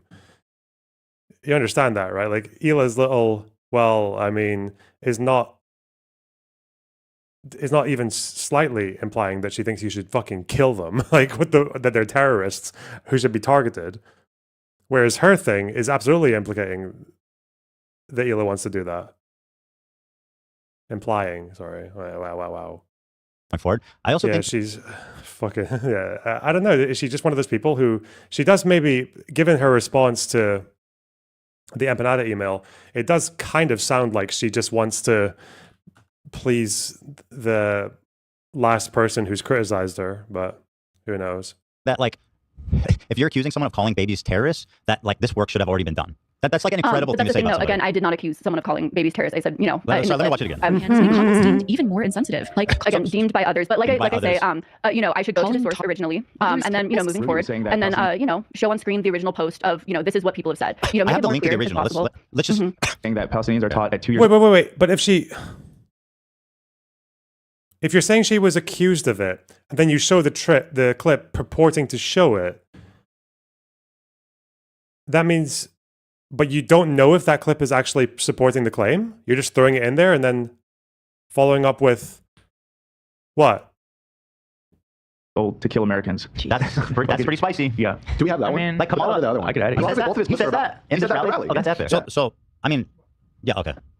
Yeah, we gotta watch the I'm just, like, I really think it's important people understand. Like, I understand you want his conscientious object, but he is the most pro-Israel president that's ever existed. He literally said about the war. Now, I mean, obviously we disagree with Rudy Giuliani and Trump, and we're opposed to their policies. So, like, to watch this and then, like, even if it's someone else's opinion, like, not everybody's opinion is valid, worth sharing, right? Like, I might say that the moon landing is fake, but you're not gonna be like, well, one people say the moon landing is fake, and NASA said the moon landing happened. So I don't know what's the truth. Like not all arguments are you know, like have yeah. equal I mean, merit. I guess, like, would you 100% disavow what Rudy Giuliani said? Obviously, and I've done that a billion times. Okay. Yeah. I just want to make that clear. Yeah, but like, I mean, but you made a 3-hour video about me, so I just feel like. But also, if I can. Hila's here, by the way. I'm here too. Yeah. Hi. Hi. I mean, watching this back myself, it's clear to me that I'm like processing so many things. And when AB says that, I was kind of shocked too, because I haven't seen the clip, and that's what I say. I'm like, I haven't even seen that. I don't know. And then says something, and it's just me processing everything. And plus, I never actually said anything.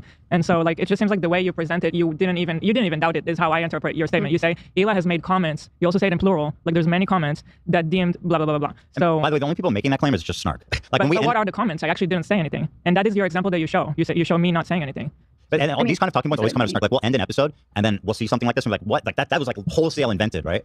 And also just another comment on this one is that AB, I don't know if you know, he's Muslim, and he wouldn't just sit here and like sit passively by if Hila was calling babies terrorists, right? Like that's also kind of an insult to him. Yeah, the thing is, sorry, I really apologize. Yeah, I totally. I don't want to. I don't want to seem like we're ganging up, but I will just say on this point that these people who you're sourcing, they don't care about the truth. They're just trying to find any little clip they could misrepresent for their narrative. And again, it is. They don't care that I'm Muslim, I'm Arab, I brought it up. I would not just sit here like an idiot if it was like, oh, your people are killing people at 2 years old. And I'm just like, yeah, okay. It wouldn't happen. Yeah. I mean, I guess to speak on what I have seen online, which, again, I experienced this as well, and of not speaking up enough, not saying what's happening is a genocide. And I think that that's essentially a sentiment of you need to speak up more. Sorry, I put my mic. And that's what I didn't do, and so, to kind of like listen to that side of the sort of sentiment, maybe that's what sort of happened in that situation is they had essentially, especially Hila, unfortunately, again, I'm out of my depth in here. This is sort of an argument that's, I'm making for, a situation I don't understand. So excuse my ignorance. I don't know what I'm fully talking about here. But, what I can maybe say to that is, with your background, I think maybe people are wanting you to sort of disavow those sort of statements more. Maybe that's what happened in that situation. And because you said, do you know that I haven't? Do you know that I haven't disavowed? I think that, again, with Rudy's statement, maybe they were just expecting like a sort of like, that is fucked up. How dare he say that? Like, kind of thing. Were you watching? Did you watch the whole podcast? I don't think anyone's actually going to, because I think the problem with Ethan and Hila, like this whole like normie crowd, like these guys are all so fucking mind fucked and almost like made to be scared of their own shadow when they talk about this stuff. It is not controversial to say that Hamas radicalizes their youth from a very young age. It is not controversial to say that at all. They do it in the fucking open. They do it in broad daylight. Okay, I guess they don't do it as much anymore because they don't have the resources, but shit, they did it in broad daylight. They published it like it was, people could find this stuff anywhere. It was not difficult to find them doing it. Like that fucking song that they did for that little based on that fucking kid who had lost their parents to a suicide bombing, doing a little fucking song about the bombing, and then the kid like goes into the drawer at the end and they're like fucking 5 years old and they find a piece of dynamite there. It's like, oh, I'm gonna follow in your footsteps now. Bro, but that doesn't mean that doesn't mean they're terrorists. That doesn't mean the kids are fucking targets. Like, that's a comment on them radicalizing the youth, which they do. I don't know why it's impossible to acknowledge that without implying that they're worthy of being killed. Yes, I don't even know. I would love to see a clip. I would love to see you say that. I don't remember what happened the rest of the time. Now do you realize that she's like found herself in control there? Like now she's making Hila scramble to find a fucking clip of herself disavowing the terror, right? Disavowing the genocide or the Giuliani quote. Like she doesn't fucking have to. He said Palestinians, not Hamas. Yeah, which is why Hila's response, is probably referring to Hamas doing it, because they're in charge of the Palestinians in Gaza. But I've disavowed what's happening in Gaza many times. Yes, I know, and I showed those clips in my section.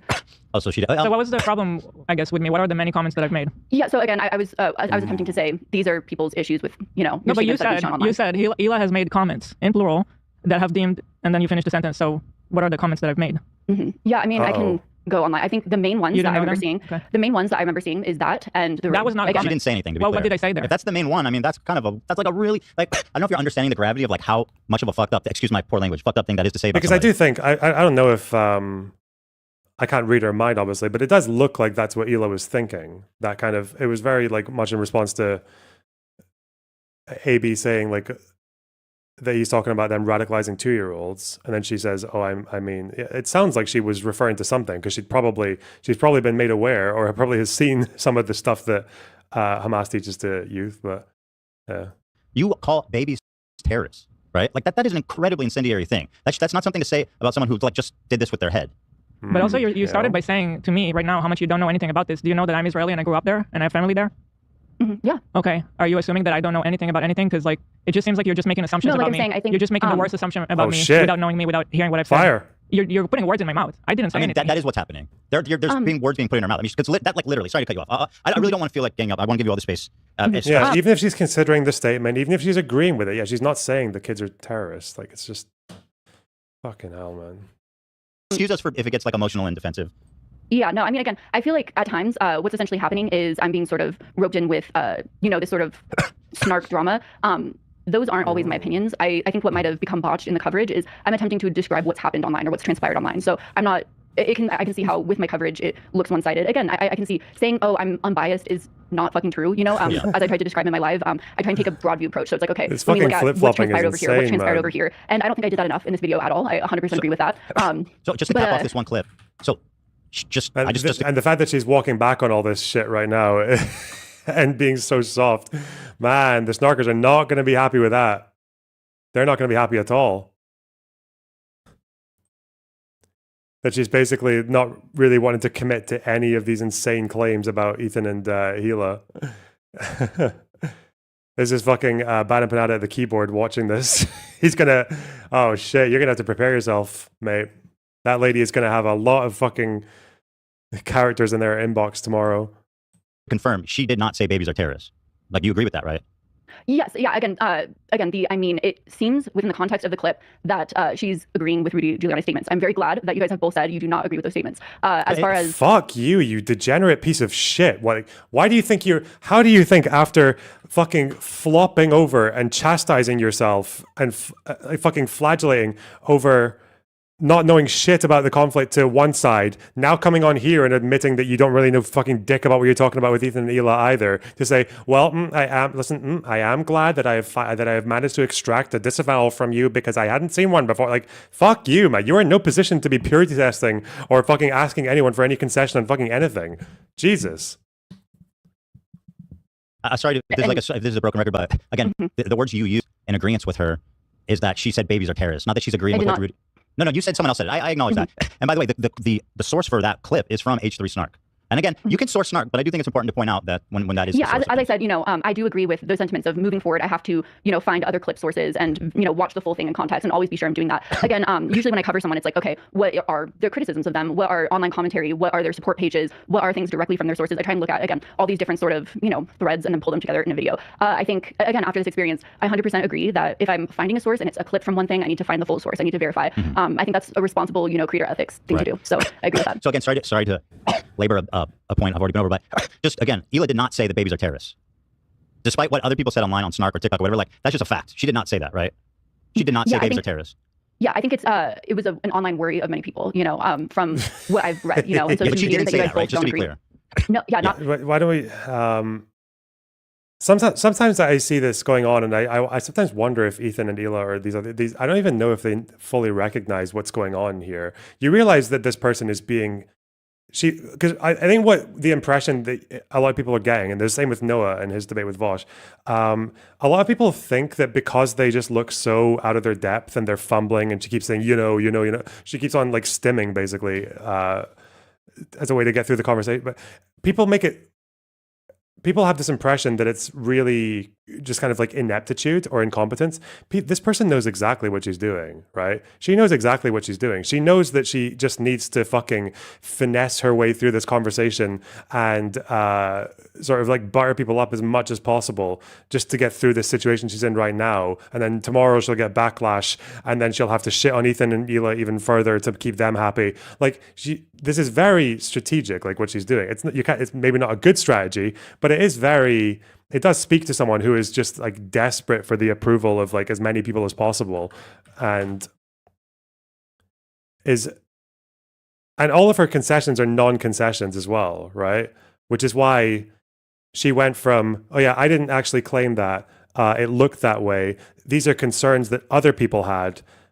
Oh, by the way, you do condemn Giuliani's atrocious statements. That, oh, I'm glad you could say that. I'm glad you could give me that consent. Like, it's all very intentional. It's all very much like her concessions are as non-concessionary as possible, even when she's completely fucking wrong, and then turning it around to make it look like she's actually getting extractions out of them. Like, they have something to answer for, not her.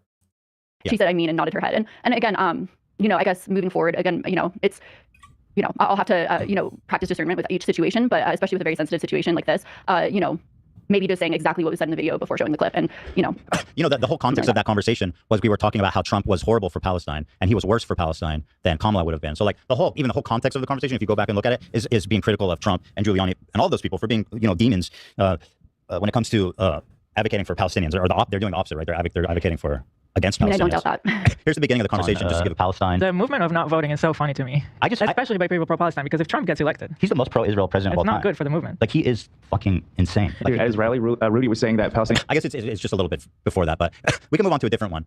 This clip, I guess I just want to get your thoughts on why you included. Oops, sorry. I just want to get your thoughts on why you included this here. So I'll play this for you, and then you can explain. Here it is. Seem more and more erratic. His statements harsher, bizarre, and more extreme. Hassan Piker has lost all of his marbles. The Mueller rolls are gone, people. Hard hitting, man. Sorry, was that covered? Yeah. My bad. Let me go back. I'm user errors. Boomer alert. Sorry. Seem more and more erratic. His statements harsher, bizarre, and more extreme. Hassan Piker has lost all of his marbles. Oh my God, dude. He almost the leaked Mueller his rolls are taxes. gone, people. Hard hitting, man. So what are you trying to show there? Yeah, I mean, I think you're talking about one creator, losing their marbles, and I think at the same time, there's been same clips sort of spread of people making the same insinuations about you. What is it you're showing though? You're zooming in on something. Marbles. I actually don't know what it is. It looks like a tattoo. I think I've seen. So why did you zoom in on that? What?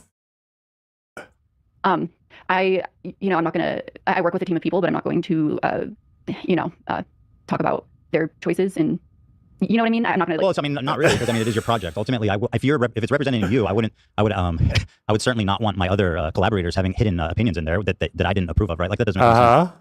Yeah, I mean, I'm trying to think of the best way to navigate that. To be honest, I work with. Is she trying to insinuate that he's been scratching himself? That he's been hurting himself? Clawing? Researchers. I work with editors and. What is this? Why is my Reddit in... Oh. Unique domains from her script. I don't care. Thank you. I really so you included this believe clip. You don't know what it means. So there's certain. Okay, I'm trying to think again. I'm trying to think of the best way to navigate this. Sure. Supporting. Yeah, and take your time. I don't want you to feel pressure. Take whatever time you need to consider it. Yeah, if I'm talking over you too much or being too pushy, just tell me to, and I'll back off. Like that. Really, I'm sorry. I'm getting like that's just kind of how I talk, and sometimes it's not great. I appreciate that. Yeah, so I think that at the end of the day, to be just as respectful as possible, I don't want to discuss the decisions that my team members made because that's really not. Sorry, also my team members call me right now. I work with a team member who I actually work with a few different team members that I've worked with for literally since I was 2 months postpartum and losing my mind a little bit. With a baby. My husband has been out of the army for a few years now, but he was in the field for a month when I was about 2 months postpartum, and that was. No. Oh no, that empanada email. That empanada email is getting fucking fat. Oh shit.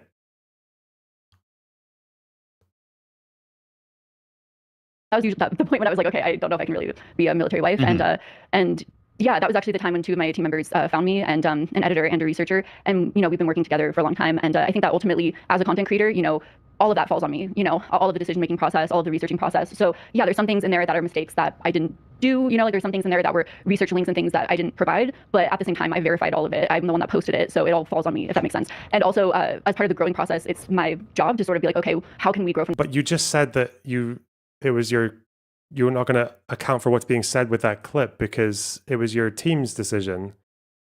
Are you just doing the thing again? She's doing the thing where she's just trying to get the best of both worlds. She's not trying to own the claim because it looks fucking mental. And then she's also trying to say, yeah, well, ultimately the responsibility falls on my shoulders because I'm the head honcho, and it's like you're just saying whatever sounds good for the next 5 seconds. Oh God. How can I expand the sort of project and everything, kind of similar as you've done over the years, with your team. Sure, yeah, you want to build teams, and obviously you can't get stuck doing everything yourself, otherwise you can't grow. But just I do think that this has been a really also I interrupted you. That's okay, but I do think that this has been a good lesson for me to kind of scale back a little bit and really focus on, because I think that really focus on the research coming from me for a little bit, just a few projects at least, to really be like, okay, with all these lessons in mind, how do I move forward and kind of do those things and get used to that. Right, listen, we all learn. We all have learning experiences. I just wish it wasn't at the cost of my life. Right. I mean, again, as I've communicated to you, a lot of those. I mean, again, that statement that we just went over, the Rudy Giuliani statement, I can go back and edit out. And any other ones that we come across here, if you show me the full context and I think it doesn't fully apply, or I talk to you and you disavow. I'll leave the editing choices up to you. My point is not to remove or to silence criticism. I just do kind of exactly. But just kind of because I'm not sure if you answered. So do you have an opinion about why there's harsher, bizarre? Why you're zooming in on my leg here? I'll just play. It's really short. Has lost all of his marbles. The Mueller rolls are gone, people. Hard hitting, man. But there's a very deliberate effort to zoom in there, right? Yeah, I don't know. I mean, I guess my main question is, why was your leg up when you were... That happens all the time. I mean, I do that literally every episode. Okay. So my leg being up is implying something? I mean, is it the most professional? I don't know. Is that why you included it when you're talking about? Have I claimed to be the most professional? Is that a tattoo? It is a tattoo, yes. Okay, yeah. But it seems, if I can make an assumption, the insinuation here clearly seems to be that I'm on drugs of some kind. I think they're trying to imply that I'm on meth or something like that. And I don't know if that would be the proper insinuation, because to be honest, my team members know that I have a family member who's a meth addict, who's very close to me. So right, but yeah, but so okay. Well, then what is? I just genuinely don't know what it means. I'm getting more and more erratic. People in snarking in that world calling me, saying that I'm on drugs, which is again a really fucked up thing. Excuse my language to say about a dad of 3, someone who has Tourette's, someone who has anxiety disorders, someone who deals with all this stuff in the public eye, to insinuate that I'm ever on drugs or that I'm somehow. It's already happened. That the email's getting fucking loaded right now.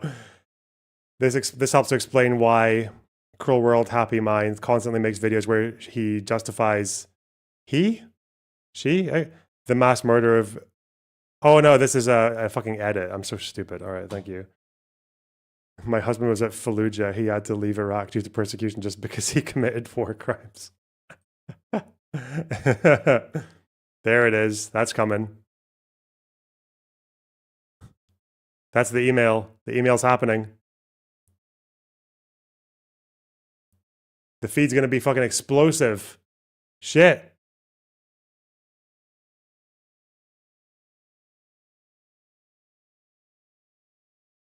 Where are we? Is the original tweet about you? Oh yeah, maybe. To be fair, this could be about absolutely anyone. What? Where did the fucking video go? What? Oh, here. Hassan Piker has. You say I'm acting more extreme, and then you show a close up. Yeah, of me, and it almost looks like someone's trying to say that it's like a scar, like a scratch wound, and I'm just manically kind of grabbing my leg like I'm on some kind of drug. Like that seems to be the obvious. That's exactly what the implication is. Yeah, but you're gonna play dumb about it now because you are a manipulative queen. Yeah. I mean, that can certainly be your opinion on that. Well, what is it? I mean, if you don't know, then who does? I mean, so the reason why I clip that is, to be also. Again, I do think, and I'm certainly not devoid of hypocrisy. I think that there's a certain, which we'll probably get into. I think that I can certainly, deploy hypocrisy, and that's happened a few times. And I think that anytime that happens, it's within anyone's right to check me on that, for me to reevaluate and learn from that. But I think that it was just be wrong and kind of mean spirited. Well, no, I was kind of saying, as far as, you're sort of saying like, oh, someone's lost all of, Hassan's lost all of his marbles, kind of casually saying that, but you're very hurt when other people say the same thing. So this is showing me losing my marbles? That's showing that you're saying other people are losing their marbles, but you're also. Again, that wasn't my particular editing choice, but I'm just trying to say, I just find it interesting that there's like edits in here that you don't somehow even know why they're there or what they mean. I do find that, and again, this is like, I feel like you don't treat these videos with the gravity they deserve. Like, once again, you're talking about my life. I agree. And you are making extraordinary claims about me and my family, right?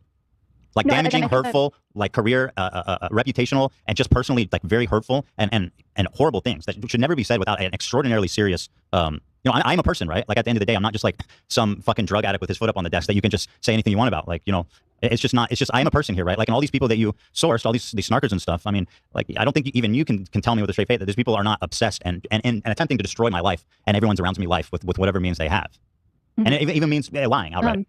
I mean, I don't deny that there aren't people that do that on the internet. I've had people go into my aunt's page, which I'm upset at my aunt right now because I don't deny that people do that online. Some people are attacking people I know. I don't deny that people do that.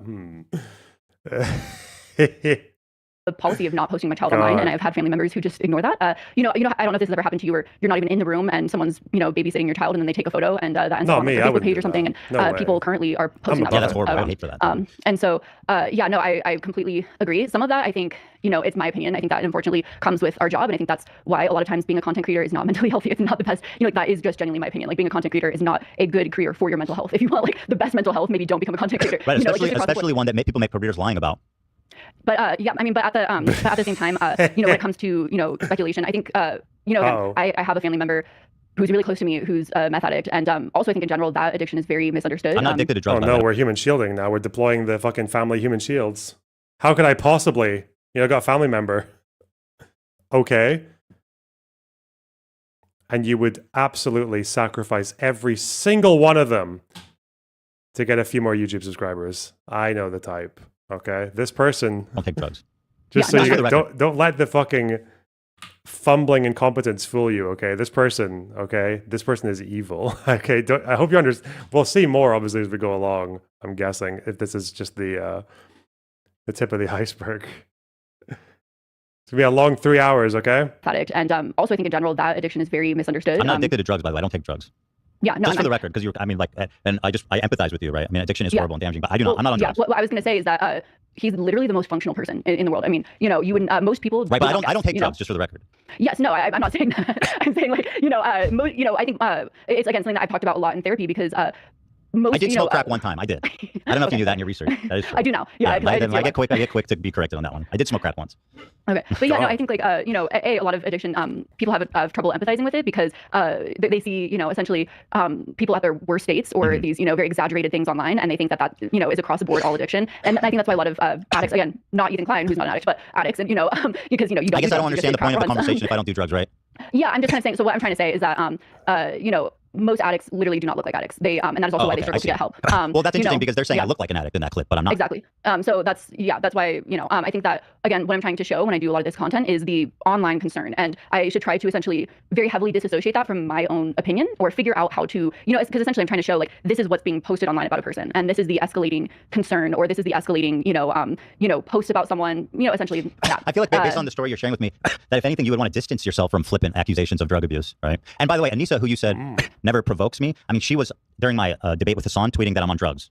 And she knows me in real life. So, I mean, that's pretty insidious. But it just seems to me that you would want to separate yourself from these flippant, kind of thoughtless, irresponsible accusations of being on drugs. When especially when you're talking about someone with like Tourette syndrome and other neurological stuff going on, right, that would cause me to be antsy and stuff like that. It just feels, again, kind of really messed up things to say. And as a parent of three, too. Sorry to cut you off. I think as a parent of three who's had CPS visit my house, by the way, putting out there that I'm on meth or doing drugs is an extraordinarily cruel thing to accuse a parent of in that situation. I mean, yeah, I definitely agree with that. I think that, again, as far as, and I think that this is referencing the big post of concerns for Ethan's mental health on the Snark page, if that's what you're referencing, where it kind of discusses that. I think what I was trying to say with that is that essentially it did seem to me, as someone who's reading through a lot of this, that there were people that were genuinely concerned for you. Because sometimes when I'm going through these online, for example, bringing up one person that I did research on is Brittany Dawn, who I did a video on, and when I would find different posts about her, like online opinion pieces, a lot of them were just all hate, really, really intense. And I'm not saying that you haven't had a lot of those posts. When you found people expressing concern for me, were they in my community? No, like I said, it was this master post that it was in a community dedicated to snarking on me. They were the ones expressing concern, not my actual fans that care about me. That sounds like concern trolling. Yeah, I mean, Don't you think my real fans would be concerned if they thought I was on drugs? I guess that's up to the individual person, because I think that I wonder if someone became concerned, would they get pushed out of your community? Would that happen? I don't know. I mean, no, I don't think so. I don't believe so. I mean, there are people who get banned are people that are just being like inflammatory and mean-spirited and a lot of kinds of people. Well, anyway, listen, let's move on to another topic. I feel like we've kind of discussed that one through. This one really struck me, and I'll play it and then you can respond to it. Bad Bearing, thanks for the $4.99. Remember, she said, "I like to show, not tell" in the apology video. What a cop out, man.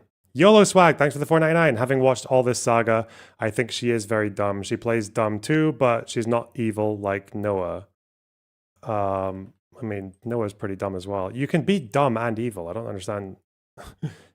Okay. Here is this clip here. This one felt like very it kind of blew me away, frankly, just to be totally honest. Implying that Ethan and Hila are pedophiles because Ethan made jokes about pedophiles and Hila has a hoodie with Care Bears is so gross, which I hopefully did not fully imply that because, yeah, no.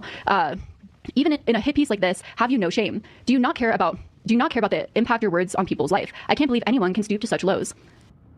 Actually, I prefer to even show you the original clip. That was your kind of explaining it. Hold on one second as I pull that. You. Uh-oh. Sorry, I'm trying to pull the original clip so we can watch that. That'd be more instructive, I think. Yeah, and I definitely, I feel like I did not go about this the right way at all. If you can see my original script, I was going to say something completely different, and didn't not say that. Sorry, I found it, by the way.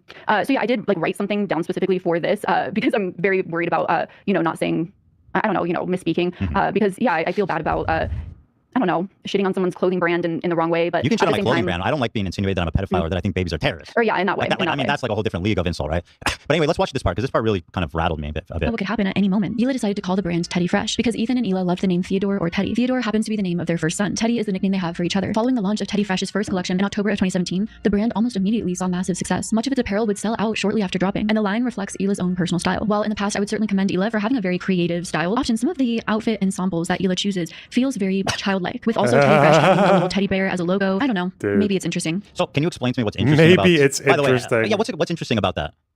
Yeah, so essentially what I was trying to say, which I kind of wrote it down as to make sure I don't know. Yeah, so just the youthful aesthetic is really making a comeback, you know, like those people who go into the corner shop in their pajamas, the boys in their 30s who play with Lego. It's just interesting. Knint, thanks for the tier 1 sub. Because I feel like I didn't go about that the right way and how I should have described it in depth. Again, I kind of had something different that I was going to say in my script. Was it? Do you want to say it? What it is you meant Theodore to say? for Herzl. You don't have to. I don't know. Yeah. No, because again, I edited it out and didn't say it because I didn't think I should. You know. Oh, okay. But I essentially. Sorry, I can also hear myself echoing. But I can see how my statement could be, taking things too far in online commentary, especially if you do feel like a propensity of online snarkers who are sort of, taking things to the extreme and, calling you pedophiles and, kind of, going after your family. Do you think that it's a stretch to watch that and say, like, to assume you're saying something about us being pedophiles or groomers or something? So let me explain sort of the context of what I was meaning to say. I think that, so essentially, looking into the research, Ela spoke about, sort of the inspiration of the clothing company being inspired by a lack of sort of colorful clothing for adults on the market. And there being, and inspired off of kind of the children's clothing that was colorful and sort of fun and playful. Again, I have plushies that offer me comfort in my video set. I love, obviously, right? I love, and I think anyone who likes the same should, go for it, find things that bring them joy and make them happy. And that's why I said, in the past, I would commend Ela for her innovative style, for the way that she, but now it's forward, an innovative thing. The thing that sort of that I said sort of, and the word that I said is sort of I felt like kind of undermined that wholesomeness of the brand was seeing your past Reddit accounts, seeing the sort of jokes that you continually make. Oh god, this feels like a very familiar conversation. Oh fuck. Something she just said there really reminded me of. It's okay. It doesn't matter. Pedophilia, seeing all of that and your closeness with the brand, I was kind of like essentially, that association. Do I make a lot of jokes about pedophilia? I mean, I acknowledge I had that old account that's like 15 years old and stuff. But do I make jokes about pedophilia? I don't think so. That's not like a frequent topic. I mean, I talk about Michael Jackson. That's true. Michael Jackson, I make Michael Jackson jokes. How are the two related? Because you're saying in the past you would commend my stuff, but what's changed? I didn't understand what's changed. And then you show pictures of me that don't show me dressed childlike either. So I can actually show, like, by the point. Do you think this is childlike, this outfit? I did have more examples in the script itself, in my opinion. I'm just looking at the video. This one actually, on page 8. This one I can't say that I understand at all. What's the problem with the silver dress? What? I think that it was just seen as funny. But funny, like to make fun of me? Just because I'm ugly? Like what kind of funny? You should look at the comments on Snark where this is found from and see like the kind of jokes that you're tapping into. Right? Yeah, I will. But yeah, no, I mean, back to the point. Again, it's, essentially taking something. I mean, again, a lot of people have things that are sort of inspired off of, children's aspects that bring them joy. I think right now good examples like all the surprise boxes, that are sort of, yeah, they're not all pedophiles. The Labubu's in the back of Dan's set. But I think that, no, but I think that, again, like I said, it's, as I was researching for this video and seeing just like, some of Ethan's past content, it was like, okay, Ethan's very involved in Teddy Fresh and often, promotes the brand. And so again, like I said, it just sort of, you're talking specifically about comments made 15 years ago, right? You just said this picture is funny. Like, I'm wondering what was funny. Can you... You didn't say in this video that the problem became Ethan's Reddit account. That's not what was said here. You said you have a problem with how I dress. Again, I should have you just said now that this is funny. More in depth. Is it just making fun of the dress she's wearing? I think that the photo was added in because it was seen as funny. And what do you think? Edited it. I'm asking you, what do you think? But you're asking do you think what this I think. picture, what I'm wearing is funny? Do you think I'm dressed like a pedophile? I don't understand. What is your point?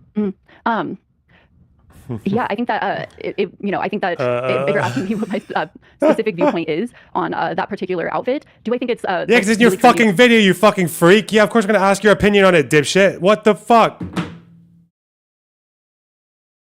Apparently you've got no opinions other than it's definitely a genocide and people should reprogram if they're Israeli, and it's fucked up to call them terrorists for doing October 7th, I guess, and hashtag Palestine. But other than that, I got no opinion on anything. Fuck it.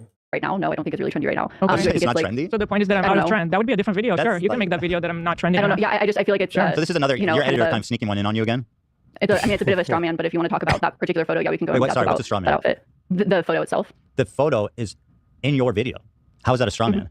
I mean, yeah, no, but if we want to debate the specifics of that photo itself, we can talk about that, But if we want to talk about the sentiment that I discussed and, why I meant that and why I think I should have expanded more on that, so it wasn't, taken out of context, we can discuss that as well. These are the looks, by the way, you included in your research to say that her clothing is childlike and quote unquote interesting. So, like, I mean, yeah, I would say that is childlike and interesting. The blue face is my artistic impression and how I interpreted famous art that I was inspired by. The other ones I'm are not sure how this middle one is childlike. This is definitely childlike with a fucking teddy bear and shit. Okay, inspired. Yeah, and again, I would commend that for being fashion forward and everything. Like I said, Ethan's past comments simply, in my opinion, sort of undermined the Just to be clear, we're wholesomeness. talking about 15-year-old accounts posted from an account with the name troll in the name. Yeah, and Just to be there's clear, so and there's that's been the some other part consistent jokes that and- ruins the current day, that makes you suspicious of us in current day. Just to I be wouldn't clear, say- is there again, I other wouldn't ones, say or is it I'm just the suspicious. 15-year-old Reddit account? I mean, again, there's been some other consistent jokes. I mean, if you want me to like create a document and send it over compiling, Well, you already did a you know, 3-hour as many video recent about jokes, it. I mean, you know, make but the but like I said, you know, I agree I should have expanded on that. If you want me to expand on No, it, it's okay. I can. You know what's interesting is after this part, I'll let it play a little bit further. What you say is Having interesting a little afterwards. teddy bear as a logo. I don't know. Maybe it's interesting. Oh, I noticed you cut out the part where you said it reminds you of when you used to get groomed in high school. That I think that was at the end of the video, but you can watch that one. No, too. I remember it. Oh, no. Wait, what? Wasn't it after that? Oh, my bad. It sounds like I got that wrong. So wait, where's that one? Oh, you have it. I apologize. I'm totally wrong on that one. Here it is. That being said, Ethan accuses a lot of people of being. Let me just go back to give and the- remember, Oh, this is about the Reddit Ethan account we're accuses a lot of people of being pedophiles and makes a lot of jokes about this one I'd like to say really quick. I don't think I should have included Hila's clothing in this. I think that was total. You know, I think I should have just focused on your commentary. I agree on that one. Okay, well, it's in the video. I'll just play it. But I'm glad. No, I do want to say thank you because this has been ongoing for so long, and people come after this small business. I employ good people here in LA. All we're doing is this is just a small business. I mean, there's people in her employees' Instagram saying, "Why do you work for a pedophile?" and stuff like that. I mean, that's this bananas, is heavy right? and very serious. Yeah, I mean, not something to just play this around stuff with. is like affected our lives a lot. Sorry to cut you off, Hila. No, it's I fine. apologize. Go ahead. Yeah, I mean, for my own, personal context too. So, I mean, again, talk about adding bias and everything. Not just in terms of, that sort of lighthearted joke that I was talking, not lighthearted joke, but I was talking about, I would growing up being like friends with, different men, and they would sort of make sexual jokes, and then, eventually I realized they weren't jokes at all. I also was. That would insinuate I want to fuck kids. That's that's the direct logic from that statement. In fact, Yeah, let me I just mean, play I it before we talk about it. and makes a lot of jokes about Hila dressing. But yeah, thanks for the tier 2 sub. Snark wrote the video. Apparently she knew nothing in her video. Yeah, looks like it. Looks like she doesn't know fucking shit about what was attempted to be said here. Is kind of childlike with a little teddy bear for her fashion brand. I find all of that interesting. It reminds me of when I was really young and naive and had people who I thought were guy friends that would make a lot of sexual jokes towards me. It's And then just they would kind of nudge interesting. me and say, it's just a joke. or just Ironically, she's doing the same thing that she would call condemnable if someone just in this conversation. Can you imagine if someone was like, "Oh yeah, well, a lot of very very young children, like as young as babies, have died in Gaza." But I will say that the way that they educate these kids to be radical militants from such a young age isn't that interesting? Oh, I'm not saying that you should kill them all, but it's like, what the fuck? And then someone says, wait, that whole statement does sound like you're justifying targeting them. I'm like, no, I just said interesting. Why is it? Man. joking around, and then I would always be shocked and disappointed when some time would pass and they would try to make a pass at me. Over time, when I became less naive, I realized that those jokes weren't really jokes at all, that they actually meant what they said the entire time. Ethan's old account has just so you know, there's been 0 accusations against me for anything, even talking inappropriately to fans and of any age, anywhere. I don't have a Snapchat. I don't engage fans in DMs. So the insinuation, and again, I want you to look at it from my perspective, right? Yeah. The insinuation that I'm grooming people, children, is not okay. Yeah. It's just not. It's so destructive. It is so mean-spirited. It is so... Yeah, well, as soon as someone does that, sweaty. and by the way, it's completely without basis. If anything, if I can add, you bring up again here that I dress childlike. Where do I dress childlike? Me, Eli, have 2-year age difference, by the way. Again, I did say I don't think I should have added that, that part because I was focusing on and then, Ethan and stuff. And then I the think it other thing, if I can also add, is that you say that basically like you've had your own experience. And I have too. So, I have too. And Ethan knows stuff. And we are both very sensitive to this stuff. And that's why we always speak up for victims. We're always on the side of victims. We always put other creators that have done bad stuff on blast. I'm not understanding how when in her original video she was all confident about all these points, yet when she's confronted about them in real life, she's all timid and shit. Yeah, Flop, well, you haven't been in the internet long enough, but you understand that that is a very simple concept, okay? That is called, that phenomenon, it's called being a video essayist. That's basically par for the course. That's what they do. We don't let anybody like push their stuff under the rug. When things come up, we talk about it. So I don't understand why would you want to come after somebody like that? Yeah, I mean, honestly, when I was, 16, I was born in Orange County, got, essentially recruited into a modeling agency and kind of part of the industry. And, there was a few different photographers that, did some pretty fucked up shit. And a lot of times it began with jokes, But that reminds me, reminds you of me? I think that in general, my personal opinion is that from my experience, jokes can sometimes not be jokes at all. Just to be clear, we're talking about 15-year-old Reddit account with troll in the title. Yeah, I mean, again, like I don't know you as a person. This is me, like, covering situations and just seeing a lot of jokes You actually being made. glazed up Hassan pretty hard. I mean, at one point, even way more recently than me, he has videos saying he always knew Hannah Montana was a little slut. And not the Hassan mention. Oh shit. Oh god, it's gonna be bro tips. Oh shit. After she just said that about the troll account. Oh no. Where's your video essay on this, bub? Oh no. Not the Hassan invoking. Oh no.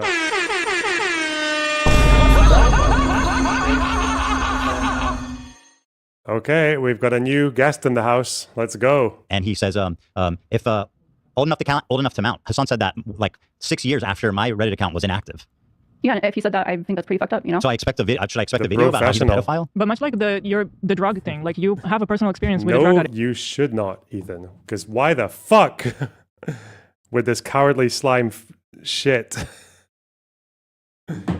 ever bite that hand? You know how serious that stuff is. I don't know why would you want to participate in like wrongfully accusing somebody based on nothing of being a drug addict. Same thing with this. As a victim, why would you want to throw around accusations and make all victims not count? You know how many douchebags there are out there that don't believe victims, right?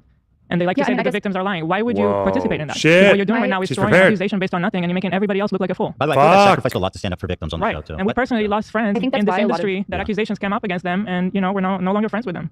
I think that's why, you know, I personally, you know, back when I was a youth, I dealt with a lot of problematic behavior from men. Yes, please don't notice the fact that I'm just completely deflecting everything that is said to me with some fucking personal experiences. Drink every time she deflects with a personal trauma challenge. Is that a good idea? Is that a good idea? That's why a lot of people felt a little bit disappointed, you know? Like by my 15-year-old Reddit account with troll in the title. Yeah. Okay. I just want to make clear that that's what we're talking about, not something more recent. Other clips as well. Do you remember what you were doing 15 years ago? I was 10 years old. You were how old? I was 10 years old, 11 years old. Oh, well, you were probably playing with kid toys. Pedophile? I'm just kidding. Sorry. That was unprofessional. I apologize. Wow. But yeah, no, I think, what was I going to say? I think, you know, there's other, you know, things that I can say as well that at least, you know, again, yeah, I don't Do you think Hassan is a pedophile? Now that I've told you? I would have to see more clips in context. Uh-oh. We can show you the clips. They're very famous. Oh, now we want clips in context. Oh, no. One sec here. Give me a moment. Here. Just as a reminder, this is about 6 years after my Reddit account was expired, right? After it was inactive. And Miley was around 18 years old. Well, but Hannah Montana was a girl, sure, yeah, a little girl. Even worse, yeah. So he uses the character name. Anyway, here it is. Oh, this is back when he was broke, wasn't it? This is when he was skin. Isn't that the claim? This is back when he was skin. He was a struggling youth. This bullshit goes both ways. If you're wealthy and you critique capitalism, you're a hypocrite. If you're poor and you critique capitalism, you're jealous. Americans are so fucking cuck sometimes. Exactly. I mean, I've seen both, for the record. Because I was dead broke. Dead broke. And was critiquing capitalism. And then people would be like, yeah, because you're a fucking loser. And now that I have money and I still do it, people are like, well, hypocrite much? I didn't change. And it's always so strange. Obviously, this is like personal for me for many different reasons because this is my life's fucking work. But what's so funny about it is like people want you to almost be like, oh, once I got a touch of the bag, like once I touch the bag, is pull up the horse picture. What the fuck is the horse picture? It's over. Like this socialism shit is done. You know what I mean?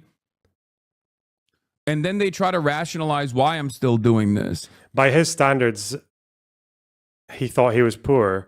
I mean, it's a thing that people do. Obviously it's kind of normal for most people. You know, people will just say that they're skint because it's just like a thing that people like saying. Like it makes you look more authentic, or it's an excuse to not do things, or because people don't really judge their own economic well-being in the same way, right? People don't really judge their economic well-being in the same way. For example, when some people say they're skint, it's because they've allocated a certain amount to savings of how much they make and they don't spend it. Or if they've got like a business, they'll fucking put money in their business account, but not in their personal. But yeah, some people will just they'll just have a pretty large amount allocated to savings, and then they might have a shitload, they might have thousands in their savings account, but because they've reached the end of the month and they just are quite hedonistic or whatever, then they'll say, oh, I'm skint, I've only got like £100 to my name. Like, yeah, people will do this a lot. It's really annoying. Really fucking annoying. They try to be like, oh, it's because like this is how he's financially incentivized to continue advocating for this kind of shit. And it's like, no, dumbass. Maybe it's because I believe it, you know? People think that like I just fucking was born this way, you know what I mean? I always was this person. I always had this $3 million home. Like, it's just so dumb. What home did he... His family are dead wealthy. I don't. What home did he live in when he was a kid? Like this three. Did he say that on purpose? Did he say this $3 million home because he had other expensive homes? It genuinely doesn't make sense. Aren't your dad a billionaire? No, man. Are you? You're a 20? No, he's a multimillionaire. God, do you even understand? That means because a billion is a massive number compared to a million. You know, if you were going to count from 1 upwards, you would reach a million. Like say if you made £1 a second, you'd have a million in 2 weeks, and you'd have a billion in 34 years. It's a big difference. But fucking retards like Hassan will look at someone who's got like 10 million and say that because 10 million as a number is technically closer to 20,000 than it is to a billion, they'll say that the person who's got 10 million has more in common with the person who has 20,000, even though that is such a fucking mental thing to say when you think about how qualitatively different your life becomes when you have £1 million versus having 20,000 compared to the difference between having a few million and a billion. Like, there are so many everyday fucking struggles that people have that evaporate when you are earning even close to 100,000 or even close to 80,000, let alone what you have when you go from, like, compared to what happens when you go from a few million to a billion. 7-month subscriber. Are you that fucking stupid? No. I am fortunate. He's going to cling on to this technical fact for dear life. Enough to be able to financially take care of my parents. Both of my parents.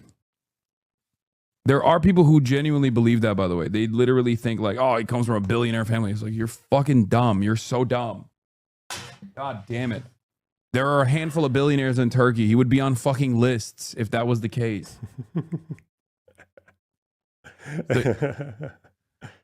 Is unironically that I know, no, sorry. It's not a no joke situation because I just can't sometimes tell because they're good save, buddy. He is so thankful that chatter said billionaire.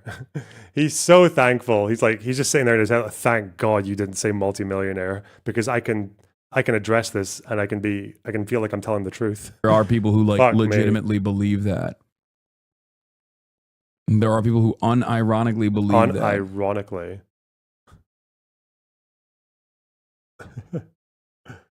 Oh God, he's so funny. Community noted. Hassan is lying. I grew up affluent. I didn't have to worry about making ends meet or having to take on a job or anything like that. Father was on the board of a 4 billion company. Mama's on a commercial. Yeah, he's fucking loaded. His family is loaded. He grew up loaded. He is a silver spoon, spoiled, rotten, frat bro fucking cunt who doesn't even have fucking basic intelligence to go with it. Like, it's so embarrassing. With all that privilege. Jesus. The legendary question of all time. Old enough to count, old enough to mount? Question mark. I want to say thank you. Just scroll down and you'll find the horse picture. Yes, I understand this. I understand that there's a horse picture.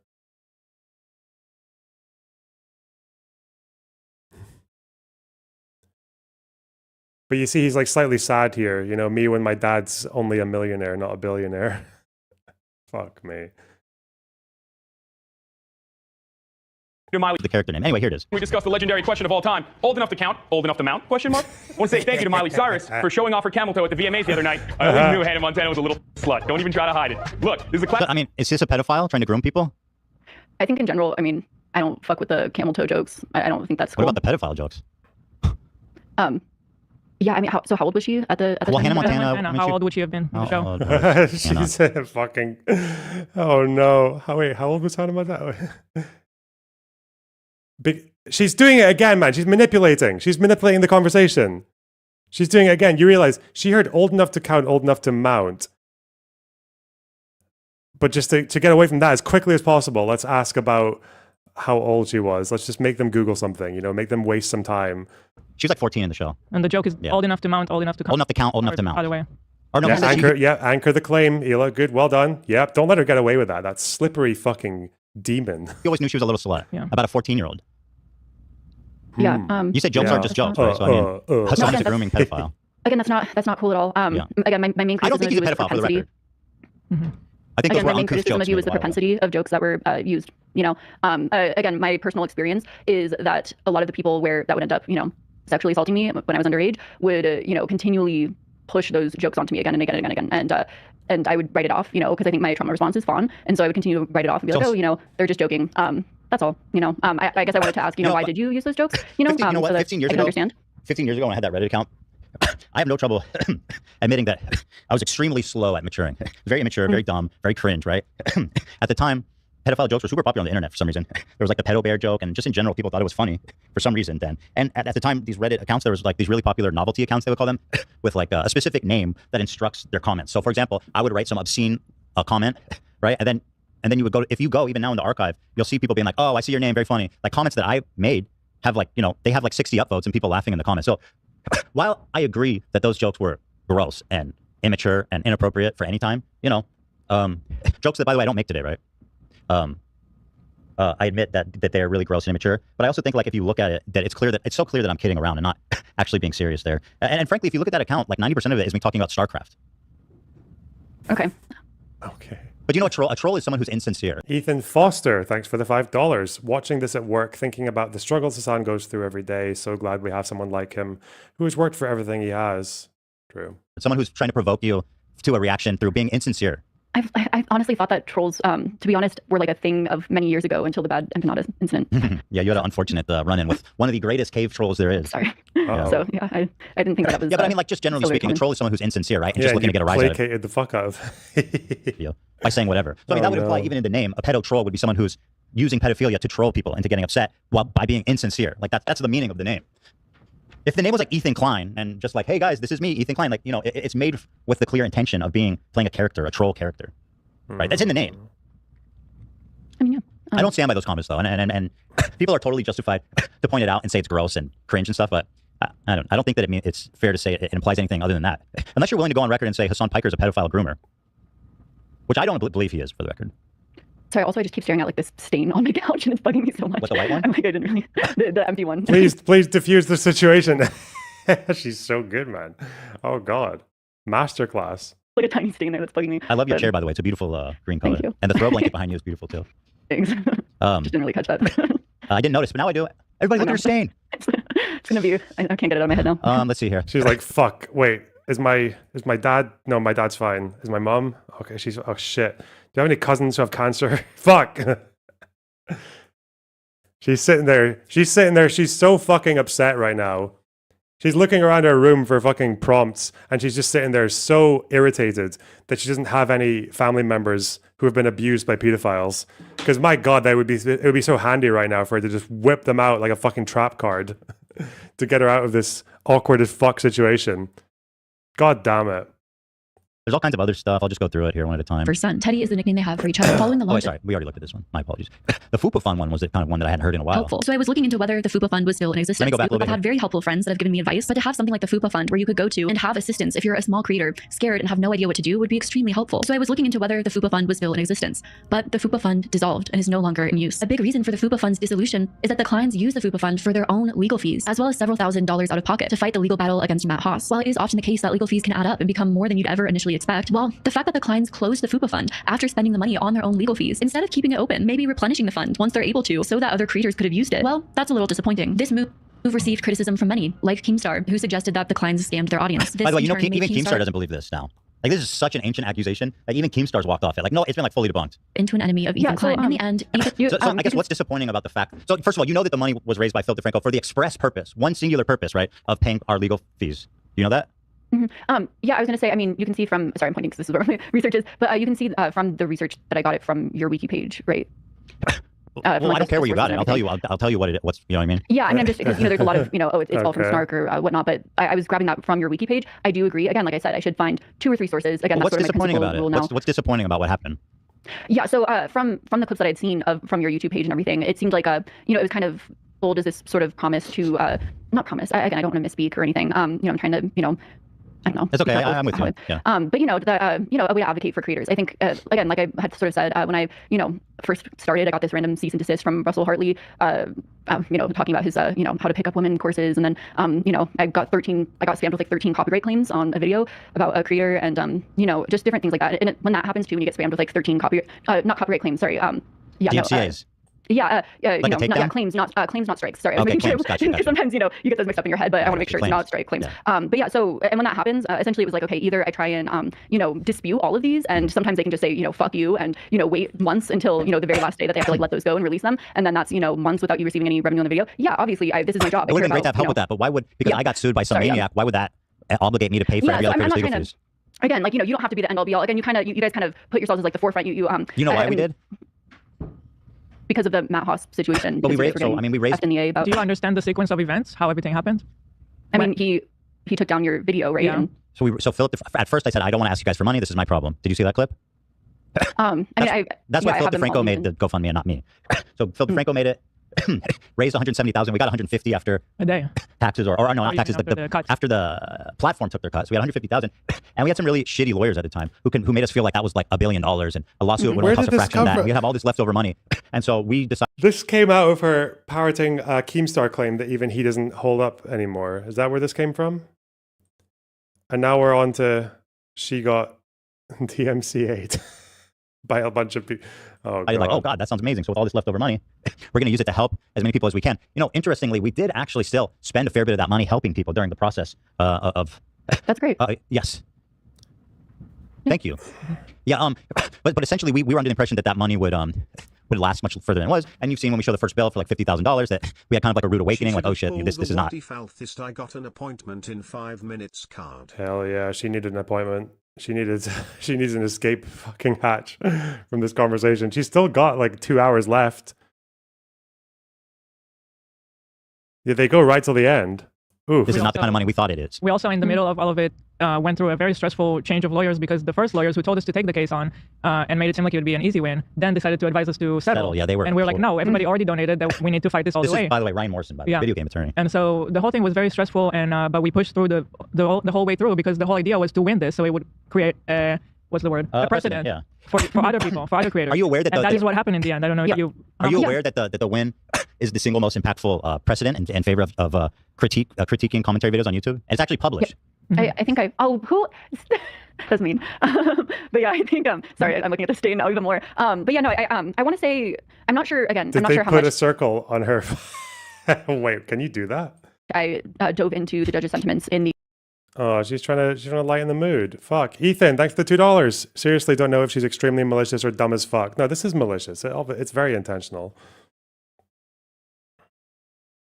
Video itself. And again, this is sort of a problem as well when it comes to my commentary, that I want to, again, focus down on myself, working on my content and work on this, because essentially sometimes I felt like I would go into these rabbit holes and no one cares about this. I'm just rambling on about, the judge's statements and, people think that because because you're dumb, you can't be malicious.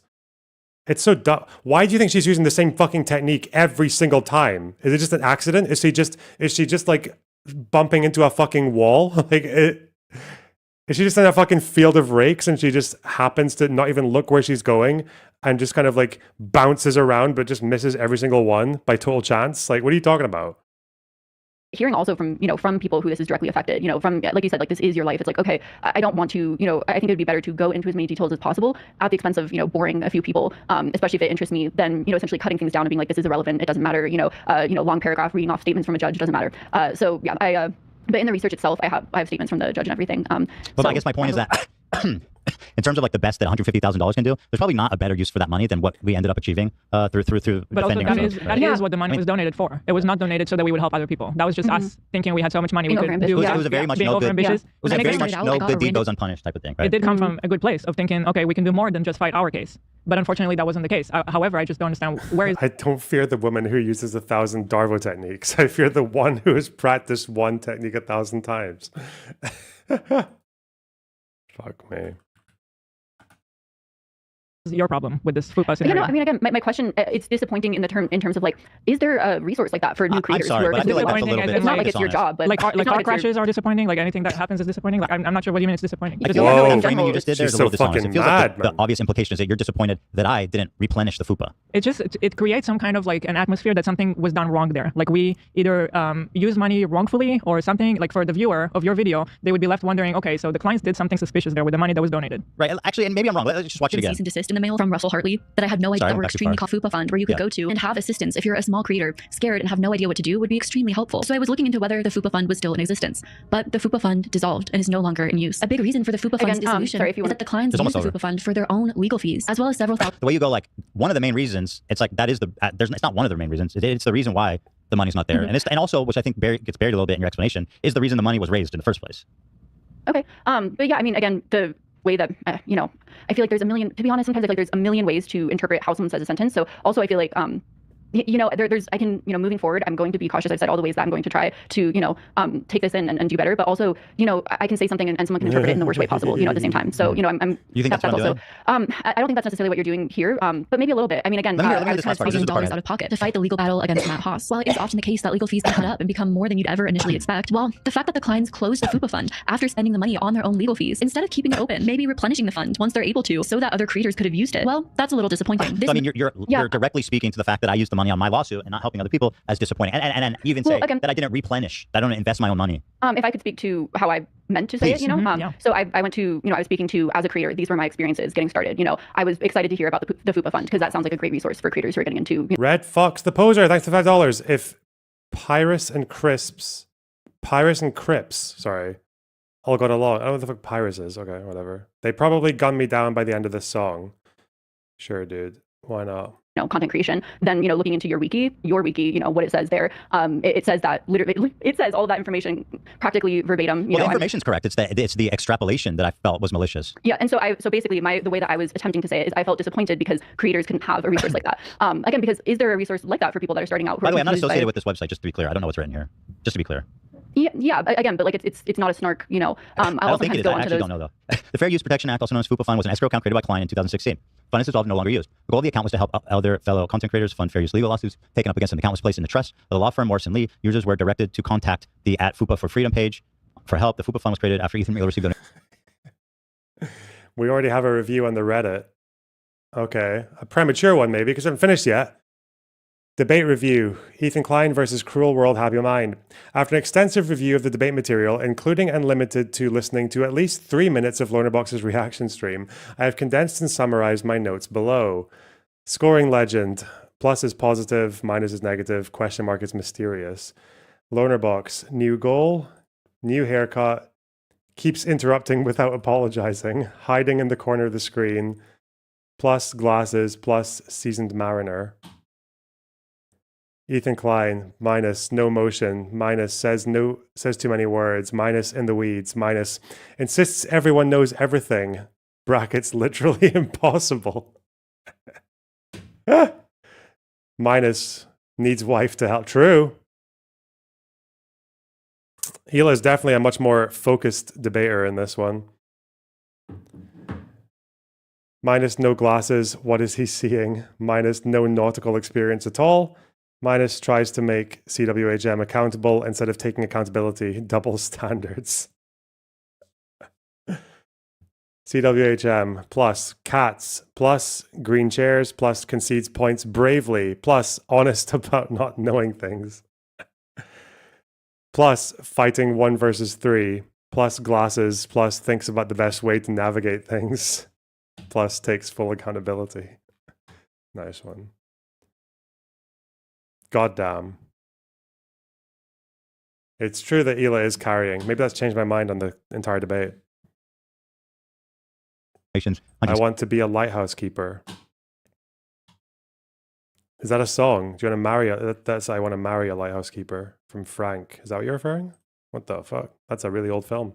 Well, it's not even 10 years, but it's one I haven't thought about for a while.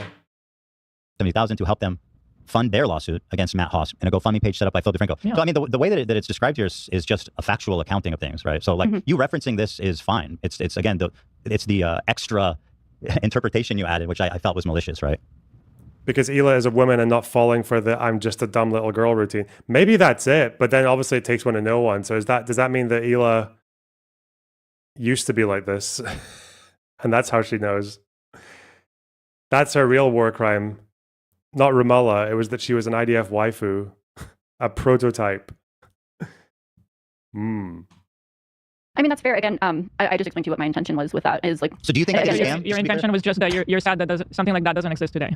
Yeah, for other creators, you know, like again, I remember feeling very lost. Oh my, like again, sorry, my visual thing up here. I know that like now to essentially throw cease and desist letters away, you know, if I get them. But I remember that first, you know, especially anti-MLM creators will receive a lot of cease and desist letters from these random MLM companies, you know, to get them to stop making content about their, you know, about their various companies and, you know.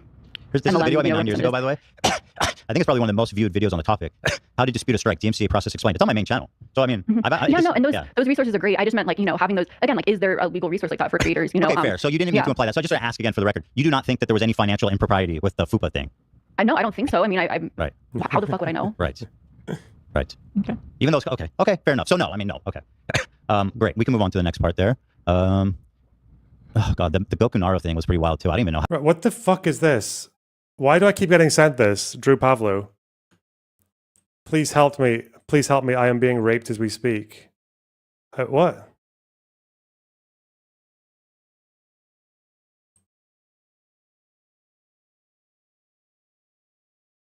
Did a Muslim asylum seeker walk past him? Is that what's going on here? W question mark? Ah! Shut up. Shut up.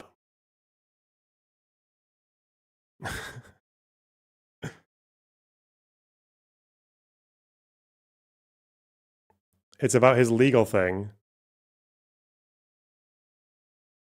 Oh, what? By the CCP? He's got the CCP on his ass. Is that what's going on? What is his legal thing? What's even going on there? Is he going to jail? Because the only people I've seen say that are him and Bad Empanada. I don't know if that's true, though, because I don't trust either of those people.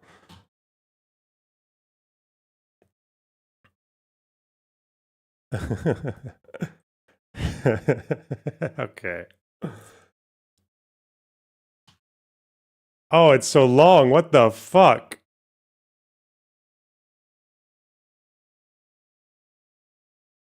I ain't reading all that.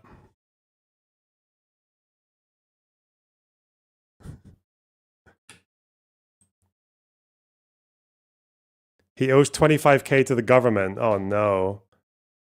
Can I just respond with the fucking video of his dad telling him to get a job? Pay your fucking legal fees, dickhead.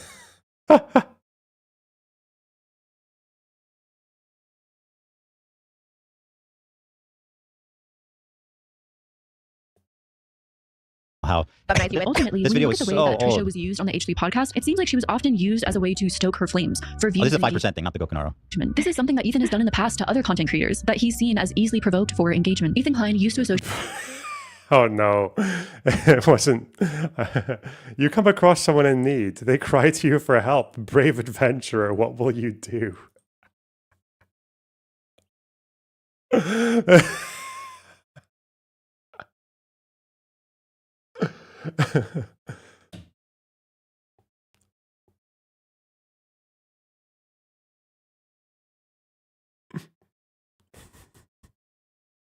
Damn. Wick.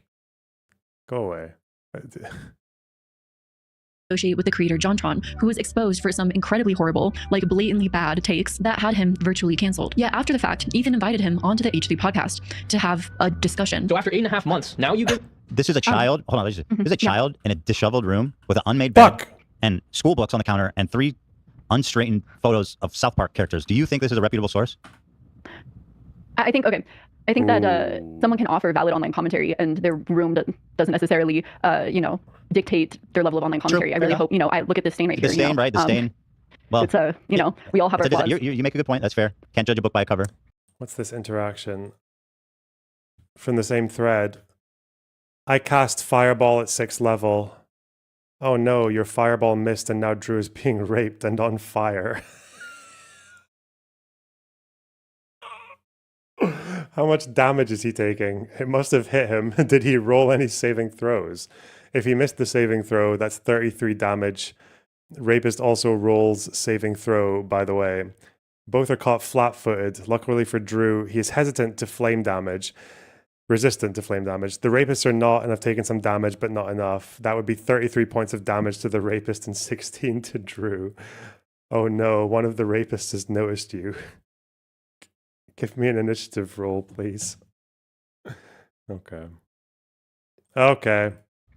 But you know, at the same time, I as I sort of explained to you, again, you know, I he was defending Johntron, by the way, in this video. Yeah, so that's the thing. I'm navigating this a little bit as far as it goes, where other people have added research into this project, and then I essentially, you know, I'm sort of sorry, I'm trying to like figure out the proper way to you know, go about this. But yeah, so essentially, you know, someone had sent me an entire section on Gokunaru. Yeah. And I, to be honest, I saw that section and I thought that it didn't have much validity. I was not going to, you know, talk about it. You know, just because you're talking about the part you included or a different part? A different part entirely, like a whole section, kind of, you know, like labeled Gokunaru. And yeah, I was just kind of like, I don't, you know, again in the larger context, because essentially, you know, I'm taking, you know, broad view, you know, approach is my goal here, and I'm trying to figure out what's the most important thing to include, and also what's the most like valid, you know, again, which is what we're sort of debating here, very kindly and politely, and I appreciate that. But you know, so. Yeah, that's sort of, you know, that was a section that I felt like was not very valid. I'm sorry, are we talking about the part about Johntron? Because that's the part I'm interested in. I don't care about what you did. So essentially, yeah, so essentially from that, you know, I was like, okay, I don't, you know, but the things that did, you know, that I thought were interesting is when I was reading through that, essentially, you know, as I was going through the frenemies section, again, I care a lot about content creator ethics. That's why I'm right here, you know, looking at how can I be a more ethical content creator? What can I take in from this? Learn and do better. One thing that, you know, I thought maybe a criticism, you know, of the podcast was essentially, you know, stoking people's flames for content. You know, that was my fear or concern. And from the Gokunaru section, there were certain examples that I thought might fit into an explanation. So I kind of, you know, when we're talking about the frenemies situation, about how, you know, essentially Trisha had created, you know, a sit-down video where she was talking about how, you know, I'd have to go through and look at the research section. I don't want to misquote this or anything, but she had said something about how she felt like you were baiting her or something like that, you know, for when she would walk off in a frenemies episode. You know, I kind of remembered those sections, you know, where in the Gokunaru video, they discuss, you know, how Johntron, which again, blatantly bad takes. I don't fucking agree with, you know, Johntron. That's why it's so strange to me that you're accusing me of being too harsh of an interviewer. No, so essentially my take was, you know, my concern again was that you know, you would, you know, 8 months after the controversy happened, brought him back on to sort of have a conversation where you know, it almost seems like he thinks, and again, let me know, this is your content, let me know if I'm incorrect here, but wait, you know, is that a joke? You're saying that Taylor commented on her video as it came out and complimented the research? What, on the are you serious? Where? Because I'm guessing she deleted it now that there was backlash, right? Wait, where's that? There ain't no way. You can send it in Discord if you want, but we'll see. He sort of seems like he thinks this is going to be like a redefining career moment for him, where, you know, his buddy's going to talk to him and he's going to, like, you know, have a comeback. And then, you know, you're wanting to sort of talk about the situation, talk about the incident. You're wanting to continue sort of having that, you know, discussion. Do you think I should let him off the hook? It's on the No, it seems kind of like, again, maybe. I should have gone. So your point is that I should have let him off the hook. No, what's the criticism exactly? You can be more. My criticism is, did he need to be on the podcast at all? You know, like, and was it for content or was it for, you know, to actually sit him down and talk about it? Because he didn't want to talk about it. He kept avoiding it, and it just led to kind of. I should let him avoid it, right? You think you he should did not it? talk to him. You think he did it against his will? The podcast. The criticism from Gokunaru is that I was too mean to him. Yeah, again, that's not my criticism. Right, but you used that clip. Let me watch it. Sorry, I don't remember what it says exactly. Johntron, a platform to defend himself. It happened. How long ago was that now? I don't keep track. 9 months or something. Ethan continued to say things that seemed intentional to sort of garner a reaction within Johntron. I don't really want to get into this. It's a minefield of sorts. I'm not going to go back and nitpick everything I said and qualify it. Or the main question on everyone's mind is, oh, is he? See, no. Do you feel like you said some things that you regret? Yeah, I don't like reliving it. Did you have a lot of self-aware moments during that? Of course, the whole time. Jimmy Lee was a former dentist. It just doesn't even seem that bad at all, even when you try to make it look bad. Yeah, I mean, again, my sort of question is, you know, this was months, or what was it, 8-9 months after the, you know, controversy happened, where he had said some, you know, pretty fucked up things. I understand, but no, I don't really understand wanting to sit down and have an interview with him. I guess, you know, what's your perspective on that? So that criticism rings hollow to me, because I feel like that's not at all what you're saying in your video. Your criticism was, look at Ethan, he's having a racist dude. Is it here? Oh yeah. No wait, the reason Taylor commented. That's not what I'm looking for. Oh, Taylor commented. Oh, it's from 7. It's a week old now. Fuck. Oh, it's on the amount of Islamophobia happening. Oh yeah, it's incredibly disheartening and disturbing. Hashtag Free Palestine. Your video is excellent and extremely well researched. You do really great work, and it's understandable why you'd be nervous about YouTube censorship. Sending solidarity, love heart. Fucking losers, man. These guys are such fucking freaks. Ugh. So how does Taylor feel that she's like walking back fucking everything in the video? What? Blaming in her shitty editors. Come on. Podcast to try to clear his name. It's the opposite. No, it was again. Gokunara's point was the opposite, and your point in the video was the opposite of that too. No, my point was you were trying to essentially create content out of this controversy, in the harshest way possible. I'll tell you what actually happened, because I have talked about this publicly. It is available on the podcast. But what happened is Johntron at the time was like my best friend. We were very close. And be right back. Bathroom. For what you said, I'm gonna have to rib you a little bit, right? Like, obviously I don't agree with what you said, so I have to criticize you from my perspective, and here's the questions I'm going to ask you, and here's what you should respond. I think the reason it ended up coming off awkwardly is because we talked about it beforehand, and then when the moment came up, he started closing down. Like, I don't want to talk about it, which kind of threw me off. I was an inexperienced interviewer at the time, and also we had a plan going into it, so I was like, I was kind of like unsure what to do in the moment, but that's essentially again, I what think happened he thought this was going to be his like career redefining moment. Like, oh, I'm going to, not so much career redefining, but we wanted to see him give a sincere apology and a sincere like taking back of what was said. I don't think he was thinking that at all. I don't think he was thinking that at all. When we planned things beforehand, we talked about what we were going to do. It seemed like we were on the same page, but it was less on the same page than we thought once things were, actually happening. But the one thing actually that you did include from Gokunar's video, which is this compilation of me pressing John, is actually the one thing he retracted in his video about me, which I'll show you. It's actually even in the description of his video. I'm trying to find the link. Here it is. So it's actually even in the description of his video here. Thanks to Starkiller for pointing out the errors. Above that. The Johntron segment was cut too liberally in hindsight. I encourage you to form your own opinion by watching the unedited conversation here. Did you watch the unedited conversation? Again, this was from a re-uploaded video, but also, again, because I was like, oh, let me add this section in of something that I was going to delete entirely. I 100% agree with that thing of like, if I find a re-uploaded video or I find, snippets online, sorry, my some settings on my lighting's probably going crazy. I need to see as much as possible if I can find original sourcing as much as possible across the board. 2 or 3 sources of, information so I can verify original sourcing. Sorry, my unedited conversation with him is still on our channel. Exactly. Yeah. So, I fully agree with that. Okay, so you think... So do you think I exploited John for content, or are you walking back on that? Not that I even care about that accusation, honestly. I find the whole thing a little bizarre. Yeah, I mean, again, just I think serious. Yeah, so I think when it comes to ethical content creation, I think that there's been a few cases where, sorry, again, there's just like a weird hair thing. That's just my concern, Same thing with my content when it comes to sourcing, I'm absolutely going to pay attention to that as much as possible, focus my content down. Do you think you've exploited any of these people you made videos about? You made one about Sydney Sweeney, Ashley Barnes, Danielle Cohen, and yeah, Paul. so I think, do you feel that any of I these need have been Vine Boom. exploited? Fuck, why don't I have the fucking Vine Boom? Yeah, so I think a big point of my content that I try to do, but again, like I said, called Okay Baby. She said she's the most evil influencer mom. And actually, she is terrible. I'm not defending her. But I am kind of just pointing out, like... Yeah. I joined because you ignored my comment in the chat. Since you played Elden Ring and you liked it, why don't you do the DLC if you're looking for something to play? I'm not actually looking for something to play right now. Really? Yeah. You are not looking to do essays or play video games? Maybe essays, but I've just been doing more, me things. Like I'm playing some... Did you just leave? What the fuck? Okay, I thought you were shitting on me. No, someone muted me. Okay. Who the fuck kicked me? I don't know. But yeah, no, I've just been doing some more me things. I've been playing some classical guitar again. Been reading a bit more. Been going to the gym more. Let me get this straight. I've been asking you to play a certain game for like fucking months. And then you play a different game. Yeah, and well, not just E33, Expedition 33. I've also asked you to fucking play Baldur's Gate 3. And you go play a different game. And then don't stop playing games afterwards. I would do, well, first of all, because I need to get more drive space. That's still an issue for either of those big fucking games, but... It's 40 gigs for Expedition 33. Baldur's Gate's the only one that's really big. 40 gigs still might be too much for my drive right now. My drives are very full. How much do you have? Because I got an M.2 in 2020, which was quite small. So it's 51 free. It's got 51 free. I can move stuff around. I can uninstall... You have an extra slot, an M.2, M.2 Yeah, I think I do. Yeah, that's going to be another project of getting new drives and shit.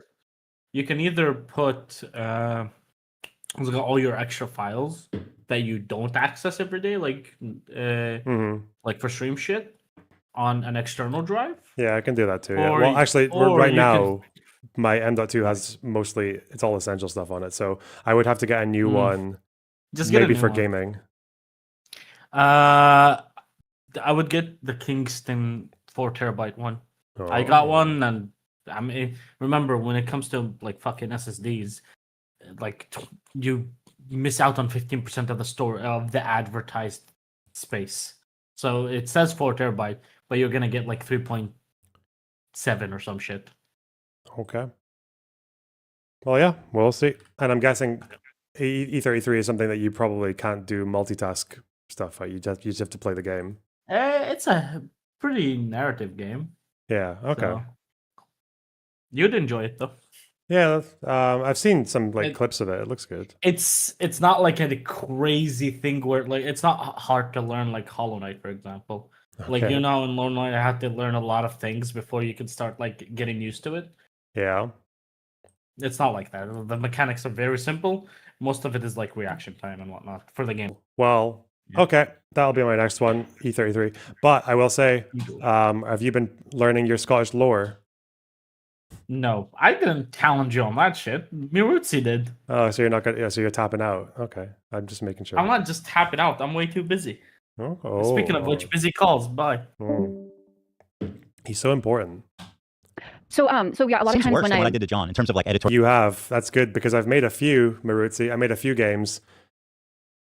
We've got hard, very hard, very, very, very hard, and shagged mode. Realizing and exploiting other people's, trauma. Like way so worse. a lot of times when I make content, I really try to I really try to understand like their perspective, how they Do you feel know like you did what that their to me? background is. Do you felt that you really tried to understand my perspective and background?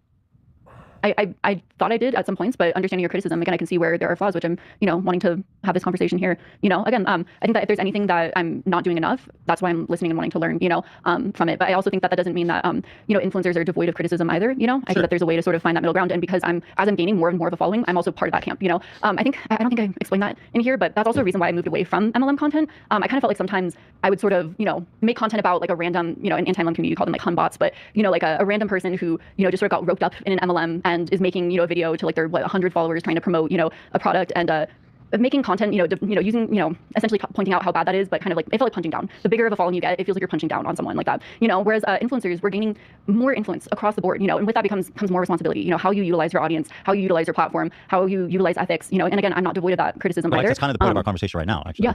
Exactly. And that's why I want to have this conversation. That's why I wanted to have it. And I think the same thing can be said for how you utilize people as guests on your podcast. Kind of the fucking state of humanity, man. You tweet about migration and defending your country against fascism and all that shit and disinformation. No one gives a fuck. Now we're like 100 likes in less than 20 minutes because Drew's being fucking Drew's being gaped as we speak. Oh no. Come on. No. But I mean, can't that be said about anyone with anyone on their podcast Exactly. though? Yeah. Yeah, exactly. That actually was leading into the Trisha 5% part. I'll show you this clip. It's interesting how you guys. 2 years ago or 3 years ago Disgusting. when it was popular to shit on Trisha at the time. Yeah. Okay, you had an opposite, you had almost a contradictory take to what you said about her now, when now it's popular to support Trisha. Yeah. I'll play it for you. Hey, all right, Ethan, I'm asking you can leave anytime. Many people were really disappointed with the way that Trisha... Yeah, I have to raise a great point of contention that you made me sound way too chipmunky. And if you ever include me again, I promise I won't claim you. Just don't make me sound like a chipmunk. Deal. Okay, great. We're on the same page there. Paytas handled the fallout and how they pretty much turned it all into a grovel over money. We end up paying for Ethan and Nila, which is crazy because he takes that 5% and the VIP tickets to Disneyland is not cheap. The nerve of her to complain about 5% when I'm literally not making a it's fucking back. penny at this point. It's just so In the background. disrespectful. It disregards all the hard work we do, not only on the crew, but now on my wife and all the people that worked on the merch. And it's like, okay, well, fuck you. I just remembered another aspect that I totally forgot. She started saying she wanted half of all the membership fee. Like she was just taking everything so far. I forgot she even asked for that. And then here's kind of Production. It's not like an itemized thing. We are doing the show. Trisha receives a 45% cut of the show, while Ethan Klein receives an extra 5% that goes towards production costs. Now, first off, if the show is incredibly successful, incredibly successful, and all you're doing is paying your employees a base salary, putting up a fabric backdrop, a basic table. It's funny, you said fabric backdrop, and then you showed us outside. Is that? I think that was the, this is in your video. basic table and mics. Oh, You know that 5% can get pretty chunky if you're. Now, I mean, obviously you're being a little bit hyperbolic there. Obviously, we did a lot more than that. Yes, yeah. Podcast is getting tens of millions of views. Incredible success. That 5% can really numerically change quite a bit. Do your employees get a raise because of that 5% production cost? Are you investing a ton into production costs, or are you taking whatever isn't allocated to employees to the set for yourself? While to the public, 5% can feel silly to argue about, like a very small number, and how they pretty much turned it all into a grovel over money. Especially if Ethan's argument was that 5% was for production and the staff. Oh, the fucking laughing is so annoying. Oh, god damn it. Dave Gunner, thanks for $4.99. She's obfuscating on easy mode and still sucks. I want to see her be hired by the IDF to obfuscate their war crimes. Play that beach on legendary mode. Dude. Yeah, this is someone, maybe, you know what, Israel would actually give this person 7K per post. She does a really good job of it. Can you imagine Piers Morgan? What do you think about this guy getting brutally fucking sexually assaulted in captivity by these reservists? And she's like, you know, I do always try to do the very best to make sure we've got all the facts in the right place. You know, it's interesting you bring up sexual assault. You know, I had a cousin who was quite brutally sexually assaulted in their youth by one of their forefathers. And you know, when I'm trying to when I'm trying to, navigate these conversations, and I really make a lot of silly mistakes in my commentary but we try our best. Sorry, what was the question again? That's how it would go. Yeah, fuck. Genius. At 5%. Which makes Trisha appear like she didn't care about H3 employees. I could also see why Trisha may start to feel like she was getting undercut when it came to frenemies, and how they pretty much turned it all into a grovel over money. Do you see how it looks a little duplicitous? I think communism literally can destroy a person's mental state. Oh, that was, somebody added that. Okay, yes. Yeah. Pierce, can you Pierce, can you believe there's a stain on my couch? God. Ooh woo. Ooh fucking woo. Nick DiOrio. Oh god, he's gonna be so. This is like his favorite this is his sense of humor, isn't it? This is gonna be the highlight of his year. Reading this fucking tweet from Drew.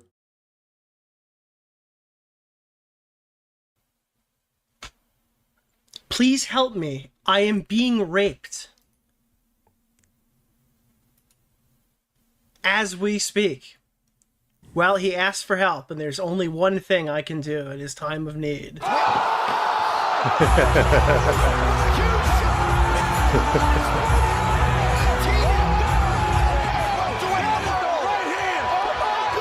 Help is on the way, Drew! Help is on the way! Dude, what the fuck is this tweet, Stardust? Wait, what did Star tweet?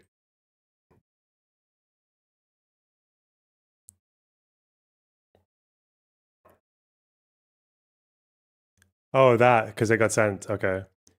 What's this? Vegan gays. Does LonerBox take issue with harming dogs? Uh-oh. Trait-adjusted rights to non-human animals that a human would have, right? So, like, for example, no, not I don't vegan think you debates. could say that a chicken has the capacity to vote, and some humans don't have the capacity to vote. So, some humans, if they don't have the capacity, aren't given the right to vote. So, yeah. If it is the case, then that it's like human rights, but for non-humans. Why is it human rights not for you? 9 minutes in. Is that the? This is me in my first flat over here. That doesn't make sense. Why is it not for you? Yeah. What's this? LonerBox be a vegan. We would. I want to debate that because I think you should be vegan.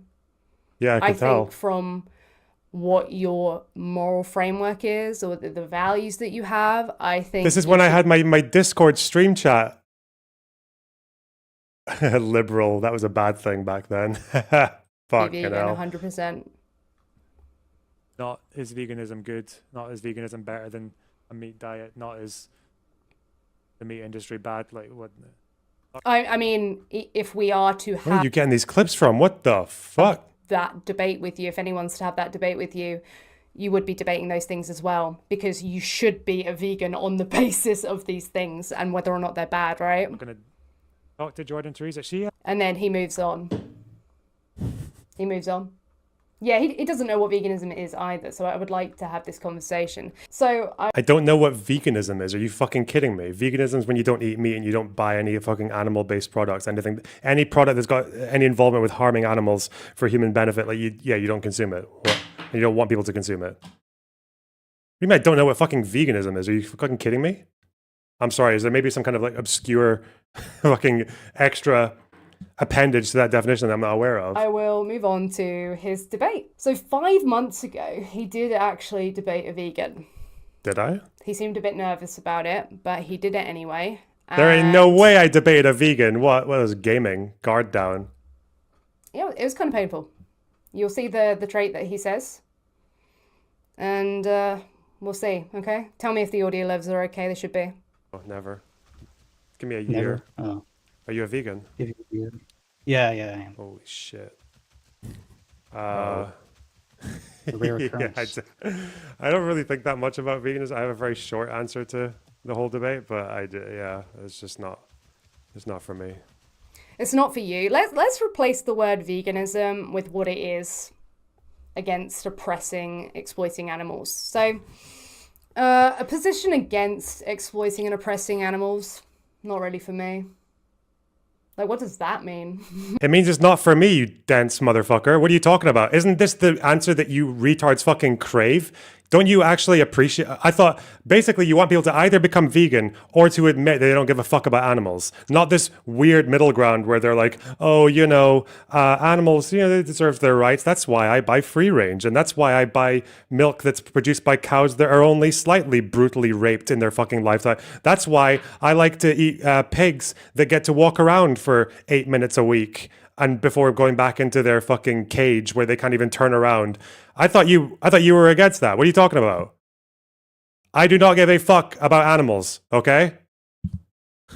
There you go. Like what? I'm human. I care about humans, because if people care about humans, then they're probably going to care about me, hopefully. Done. This ain't fucking Blue Peter, okay? This is a difficult world out there, okay? Mother Nature is rough. We got to survive. Also, rabbits are not pets. They are just squirrels that look cute. They're just rats that look kind of fluffy. Okay.